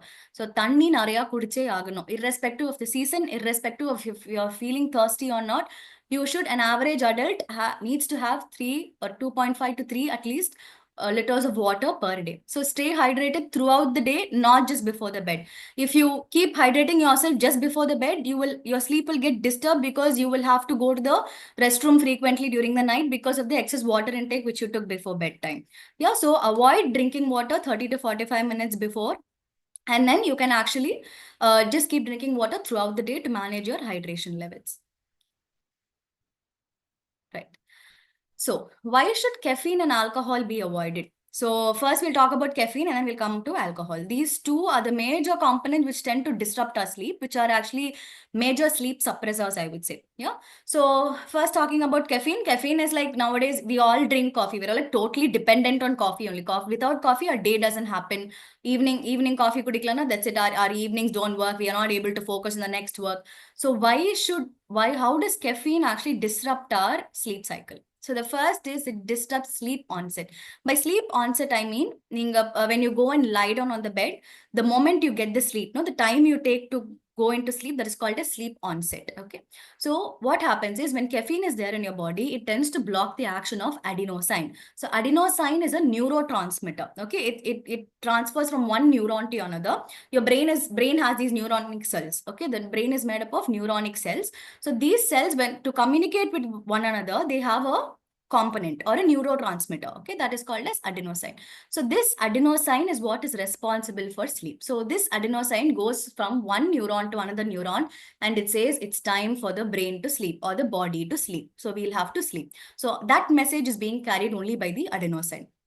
So when we have excess caffeine in the body, what happens is the adenosine does not do its function properly, as a result of which sleep is disturbed. Okay. And then caffeine reduces sleep quality. The deep sleep and the REM sleep, which ma'am was talking about, that quality is being reduced when there is excess caffeine in your body, right? And increases nighttime awakenings. Frequent disturbances in sleep, frequent nighttime awakenings are also caused by caffeine.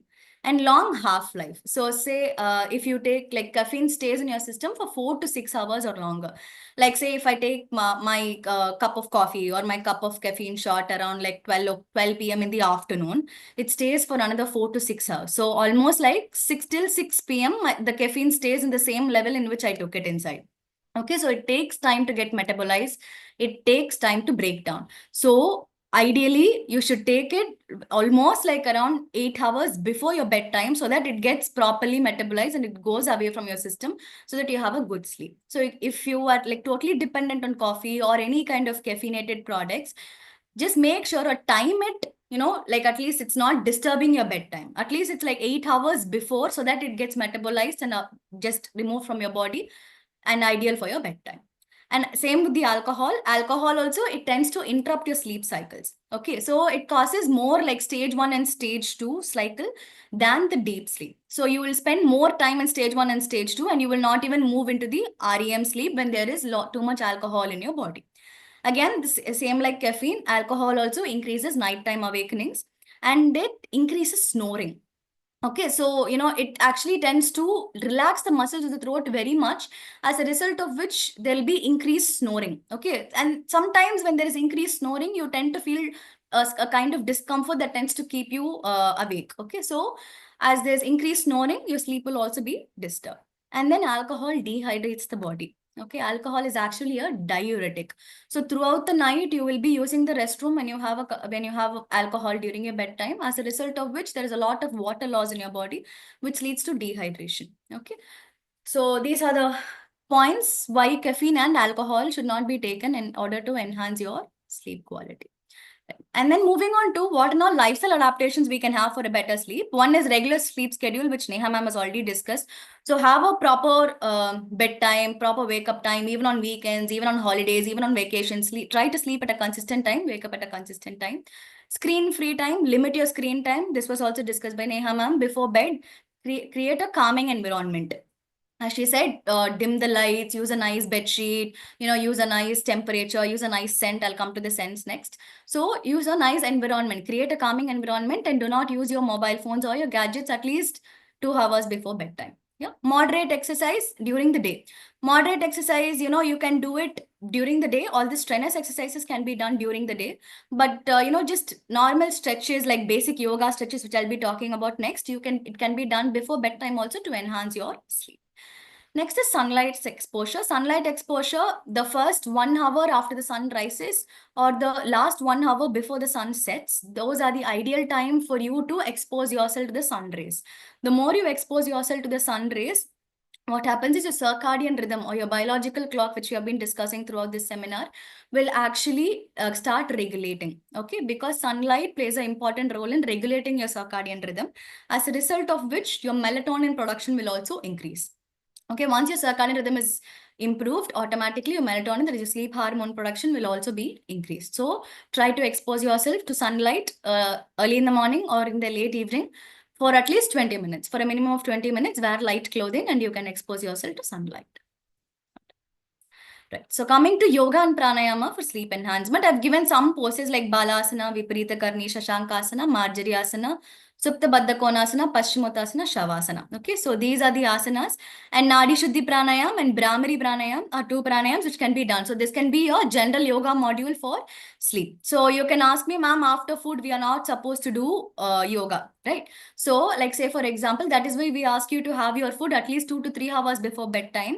So this yoga can be done around like 1.5 hours or 1 hour before bedtime, so that some of the food will be digested. You will feel a little empty and you can do these basic stretches. These are not strenuous exercises, they're very basic stretches. So this can be done even after your dinner, but not immediately after your dinner.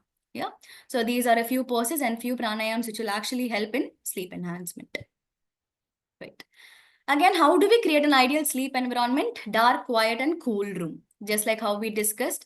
So ensure your room is very dark. So once it's dark only, the melatonin will start secreting. That is when your body will recognize, okay, it is night. I will have to secrete the hormone.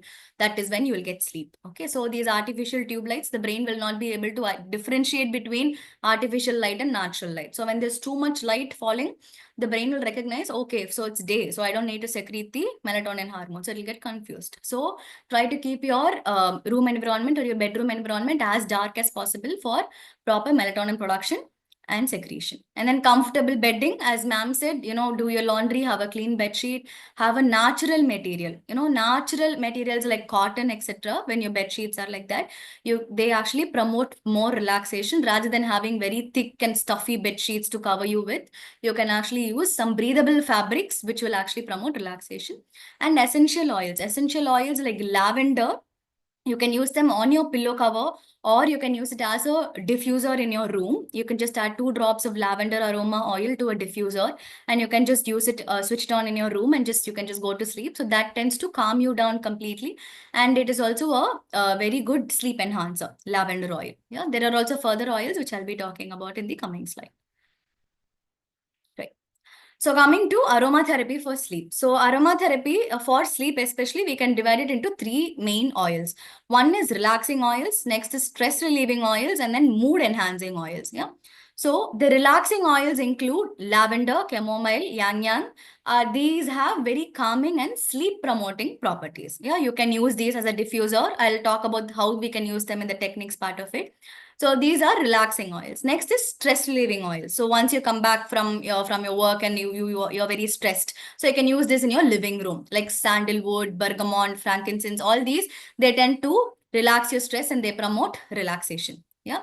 And then mood enhancing oils, like when you're irritated, when you're angry or something, when you're anxious about something like that, you can use cedarwood and patchouli. They actually uplift your mood, especially this patchouli oil.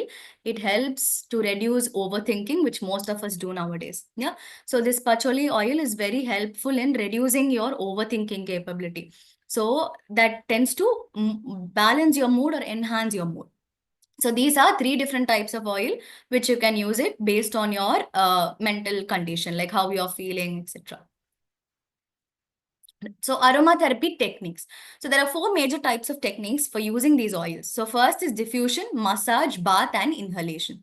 So in diffusion, I mean there's a diffuser, obviously, just like how our mosquito, the liquid is there. Just like that, we have a diffuser which is available in the market for aroma oils. You can actually use them. You can just put 2 to 3 drops of the aroma oil into the diffuser and switch on it, and then it will give out vapors just like a room freshener. Massage, you can massage a few drops of essential oils onto your skin, but you will have to mix it with a carrier oil. By carrier oil, I mean almond oil or jojoba oil, because the aroma oils, they have a very strong, they have a very strong concentration. So when they come into contact with skin, for some people, it might become very sensitive. So you'll always have to mix it with a carrier oil like almond oil or jojoba oil, and then you can use it for a massage. And then bath, whichever water you're taking bath in, you'll just need to add 2 to 3 drops of the concerned aroma oil and you can take a bath. Yeah. And inhalation, just like how we take vapors, etc., you can use in the form of vapors.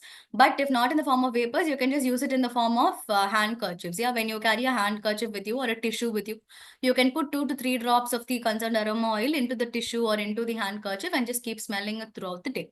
So all these 4 techniques is how aromatherapy can be implemented into our daily lives.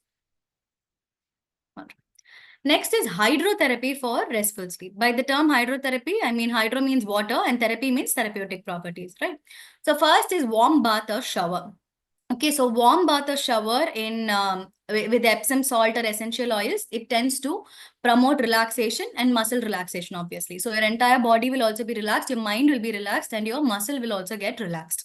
Okay, so you can take a full shower or immerse yourself in the bathtub filled with warm water and essential oil or Epsom salt. Okay, so what happens is when there is warm or hot given to your body, it causes vasodilation. So once vasodilation happens, there is good blood flow. Automatically, when there's good blood flow, there is a sense of relaxation coming to your body.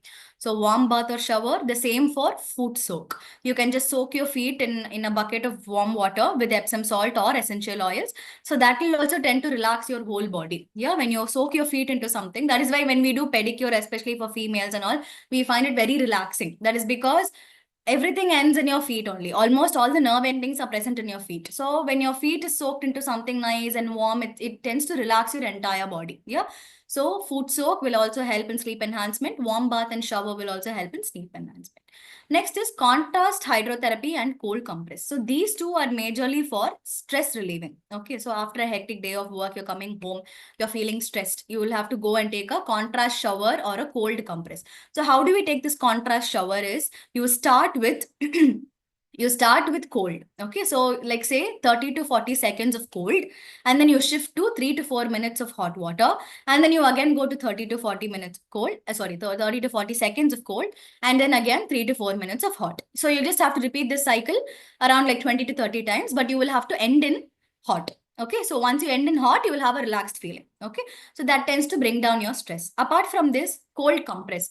Applying a cold compress, like say for example, you dip a cotton cloth in cold water and you will just have to keep a compress on your forehead, on your neck, etc. That tends to bring down the stress in your body. Yeah, when you have this migraine due to stress and all, after a very hectic office day, full of meetings, you're sitting in the front of the laptop for the entire day, your eyes are strained, you're having a headache. So for that, when you come home, as soon as you come home, just apply a cold compress on your head and then just lie down for 10 to 20 minutes, and then automatically your headache will feel better. So automatically your stress will come down and thereby you will have a better sleep.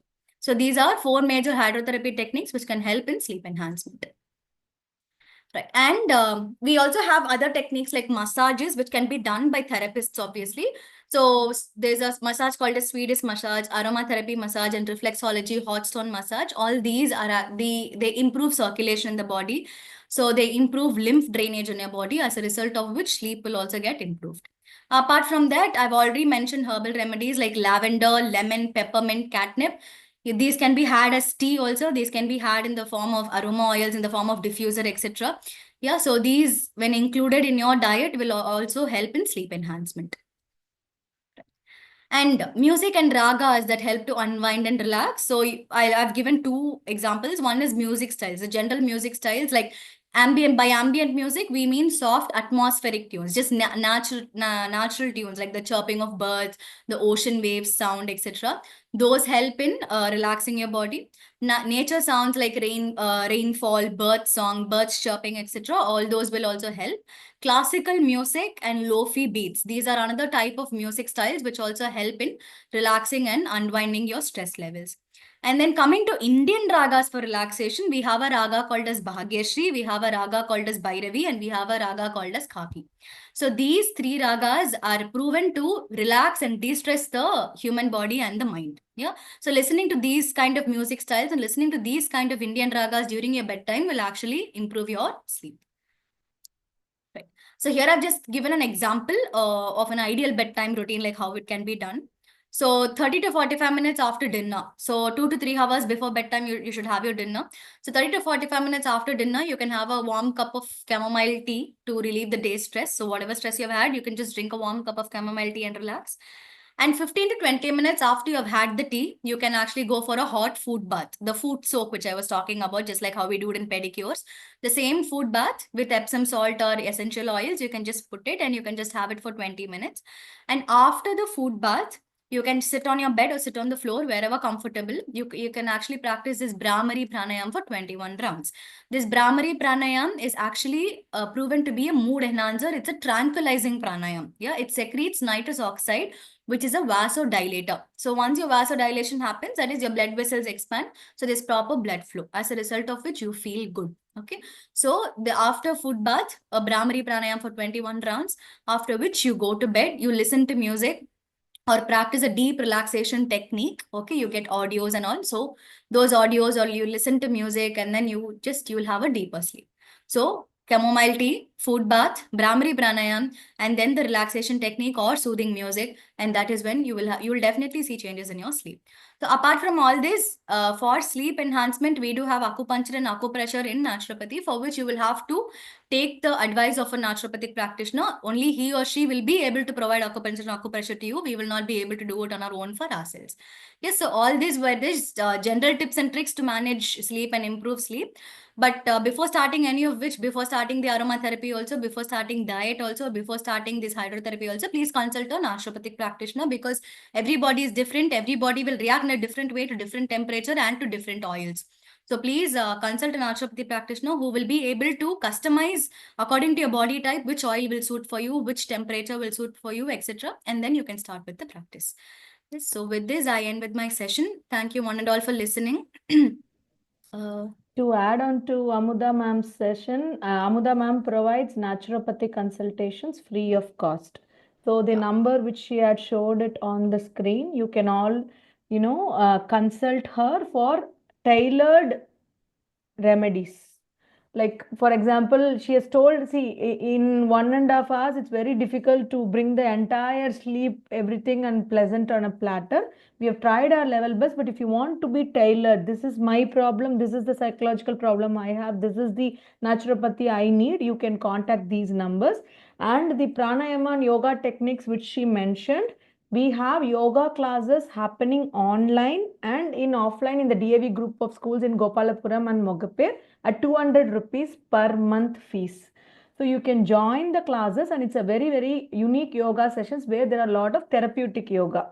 So that you can include. And the mind care psychological counseling, which is free of cost for all students and those who cannot afford. And for those who can afford, it's at an affordable cost of 300 rupees per session. So that is like this number.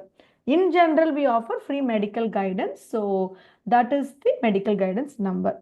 So the key points, now I want somebody in the audience to tell me 3 key takeaways from the webinar. What did you all listen to? What did you all learn? Some 3 points, each of you can put it in the chat box.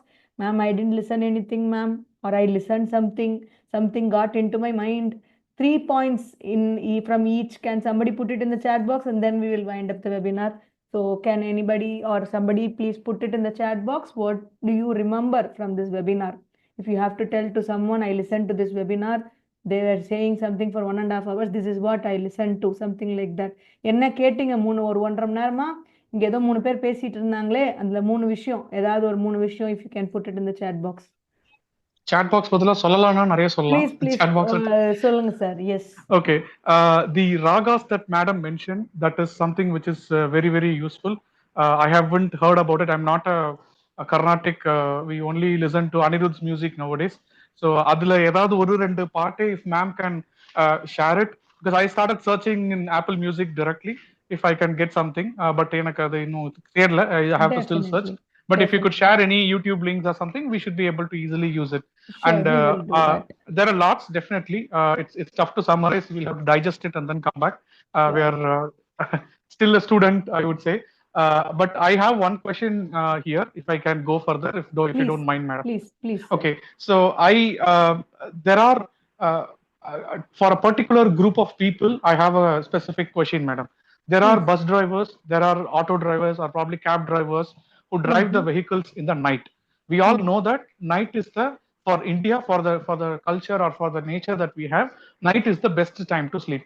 But for them to survive or lead the life, they have to drive over the night, right?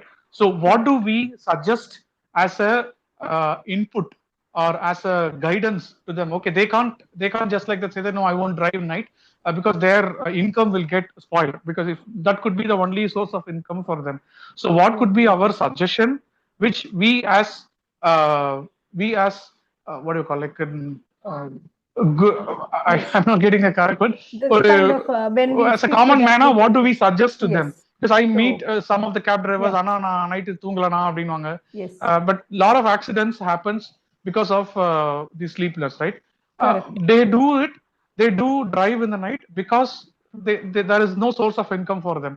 There might be like XYZ reasons. Let's not get in there. Correct. But what do Correct, we sir. suggest, even though they are not sleeping in the night, what do we suggest them so that even in the night they can probably keep themselves energetic? They can. You got my point, right? So that's what I Very wanted to valid understand. questions. Very valid. எனக்கு தெரிஞ்ச suggestions சொல்றேன். அதுக்கப்புறம் Neha மேமும் Amudha மேமும் add பண்ணுவாங்க. First வந்து, so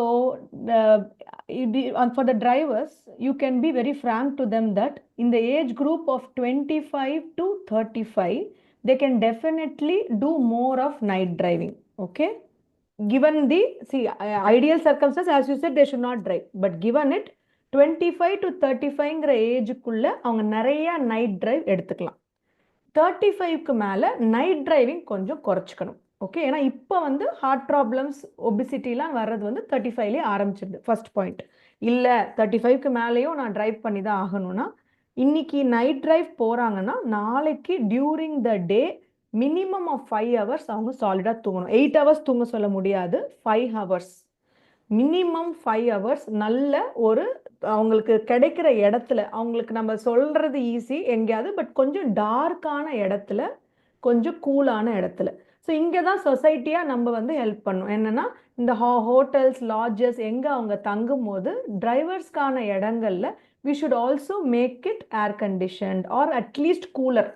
இதெல்லாம் வந்து சொசைட்டியாக மாறணும். But அது மாற்ற முடியலனாலும் அவங்க ஓரளவுக்கு ஒரு ரெஸ்ட் எடுக்கிறதுக்கு ஒரு ப்ராப்பராக ஃப்ளாட்டான சர்ஃபேஸில் தூங்குற மாதிரி, இந்த கார் சீட்டில் தூங்குறத விட அவங்க ஃப்ளாட்டான சர்ஃபேஸில் தூங்கணும். ஸோ அவங்க எங்கே போய் ரெஸ்ட் எடுக்கிறாங்களோ அங்கே பகலில் ஃப்ளாட்டான சர்ஃபேஸில் தூங்கணும். கார் சீட்டில் தூங்குறத அவாய்ட் பண்ணும். பட் அவங்க ஏசி காரில் போட்டு தூங்குறாங்கன்னா சில பேர் அதை செய்வாங்க, அது ஓகே, வேற வழி இல்லைன்னா. ஸோ ஒன்று கூலாக இருக்கணும், இல்லை ஃப்ளாட் சர்ஃபேஸ் இருக்கணும். கண்டிப்பா அந்த 5 hours தூக்கம் இல்லாம கண்டினியூஸா 2 days ஓட்டக்கூடாது. அப்பதான் ஆக்சிடென்ட்ஸ் அதிகமாகும். ஸோ அது வந்து அவங்களுக்கு மேண்டேட்ரியா அவங்க அந்த ஒரு இதாவது அவங்க ஓனர்ஸ் கிட்டயோ அவங்க கண்டிப்பா சொல்லி ஆகணும். இன்னைக்கு நான் நைட் ஓட்டுறேன்னா நாளைக்கு நான் பகல்ல 5 hours தூங்கின அப்புறம் தான் வண்டி எடுப்பேன். நம்ம அதை அஷ்யூர் பண்ணணும். இன்னொன்னு வந்து அவங்களுக்கு வந்து அவேக்கா இருக்கிறதுக்கு வந்து கெஃபைன் வந்து உடம்புக்கு நல்லது கிடையாது. பட் அவேக்கா இருக்கிறதுக்கு கெஃபைன் தான் அவங்க நிறைய குடிப்பாங்க. ஸோ கெஃபைன் காஃபி குடிக்கிறதுக்கு பதிலாக டீ குடிக்கலாம். இந்த கெமோமில் டீலாம் ரிலாக்ஸிங் டீஸ், நம்மளோட ரெகுலர் ஸ்பைஸ்ட் டீஸ் இல்லையா, அதுக்கு தான் டீ பிரேக் நம்ம கொடுக்குறோம் இல்லையா. முடிஞ்ச வரைக்கும் அவங்களுக்கு தூக்கம் வருதுனால இமீடியட்டா டீ பிரேக் கொடுத்துடணும். ஸோ அவங்க அந்த மூவ் பண்ணும்போது அலர்ட் ஆவாங்க. ஓகே, அதே மாதிரி காமிங் ராகாஸ் இருக்க மாதிரி ஸ்டிமுலேட்டிங் மியூசிக் இருக்கு. ஸோ அதனாலதான் மியூசிக் கேட்டுட்டு ஓட்டுங்க அப்படின்னு நம்ம சொல்றோம். ஸோ அது பண்ணணும். இதெல்லாம் செஞ்சாலும் ஒரு சொசைட்டியா நம்ம என்னன்னா, டிரைவர்ஸுக்கு ரெஸ்ட் ரூம் போறதுக்கும் தங்குறதுக்கும் நம்ம ஏதாவது வழிவகை பண்ணணும். That is the first thing. And 5 hours of sleep after a night drive and sleeping on a flat surface. இது மட்டுமாவது அவங்க செய்யணும். அதே மாதிரி இயர்லி ஒன்ஸ் அவங்க இந்த மாதிரி நைட் டிரைவோ இல்ல நைட் ஷிஃப்டோ ஒர்க் பண்றாங்கன்னா இயர்லி ஒன்ஸ் ஹெல்த் செக்அப் எடுக்கணும். என்ன health checkup? Sugar, lipid profile, BP, இது மட்டுமாவது they have to check. ஏன்னா அதுல மாற்றம் வர ஆரம்பிச்சதுன்னா they should change the profession. வேற வழி கிடையாது. Because that part if they start on, அதுக்கப்புறம் it will go down only. Okay. That part ஒரு பாயிண்ட்ல சுகர் ஆரம்பிச்சிருச்சுன்னா அதுக்கப்புறம் அவங்க நைட் டிரைவ் போறது அவங்க ஹெல்த்துக்கு அவசியம், இது நல்லா இருக்காது. So that is what is my suggestions. If I had missed out on anything, Neha ma'am and Amudha ma'am, please add. No ma'am, that would be pretty much it. Sir, ma'am சொன்ன மாதிரி ஒரு situation for them எங்க வந்து அந்த ரூமை dark பண்ணி ஐ மீன் ரூமோ அந்த டாக்ஸியோட back சீட்டோ அவங்க வந்து டார்க் பண்ணி தூங்க முடியுமோ டெம்பரேச்சர் ஏசி இருந்தா எனக்கு ஏசி ஆன் பண்ண முடியுமோ அந்த மாதிரி ஒரு சுச்சுவேஷன் இஃப் டியூரிங் தி டே அவங்களால பண்ண முடிஞ்சதுன்னா that will be very good. Or else alternate days if possible அவங்களால நைட் ஷிஃப்ட் ஒரு நாளைக்கு நைட் ஓட்டிட்டு நெக்ஸ்ட் டே ஒரு நாள் பிரேக் எடுக்கிற மாதிரி சுச்சுவேஷன் இருந்தானா. But I know it is difficult because for them that is their livelihood. So இது ரெண்டுத்துல ஏதான ஒரு if they can try that can help, sir. But like ma'am says, in the age leda they can also start what do you say, earn better. So if they are like till the age of 35 or 40, it's okay. But after that I think they should start monitoring it. Pretty much what ma'am said. Amada ma'am, you would like Okay, to add ma'am. something? Yes, ma'am. Just to add on, like those who are working during the night, those who are having night shifts, pretty much as both the ma'ams are actually told. Just to add on just one single point, instead of working every day in the night shift, they can actually have shift times. Like, they can have like 1 week, out of 1 week, they can have like 3 days of night shift and then 4 days it can be a day shift, so that, the night sleep does not get disturbed. And also the other, or if they're having 1 week of night shift, the next week they can have a normal shift like that. So they can actually request their employers to give them such a shift timing, because not everybody can do night shift for weeks together or days together, because that will also take a very bad toll on their health. And the daytime sleeping also, just like Neha ma'am mentioned, a nice conducive environment, which has a very dim light, maybe just to avoid, just to as dark as possible, as dim as possible, from preventing the sunlight to enter directly into the room. If it's as dim as possible, that will also help in better sleep during the daytime. Yeah, so that's Makes sense, ma'am. Thanks, ma'am. Very valuable and insightful thoughts. Just one, probably one request to the society or the common man or to everybody in this. There is you mentioned about dimming or probably a very dim light, create an environment for it, right? Practically, it would be tough for the drivers to create such an environment. Rather நம்ம கண்ணுக்கு மேல வந்து நம்ம ஒரு கருப்பு கலர்ல ஒரு band மாதிரி ஒன்று கட்டிப்பாங்க. I miss the actual name of that cloth, right? Maybe if we can provide it to them, I think it would be of a great help or great support for them to have a good sleep whenever they find some time. That's a Just very a suggestion valid to and the easy doable suggestion. நம்ம எல்லாரும் exactly. கையில What is வச்சுட்டு when we அதோட travel we பேர் can என்னன்னு do. எனக்கு தெரியல madam. அதோட பேர் என்ன, அந்த கண்ணுக்கு போடுறதோட பேரு?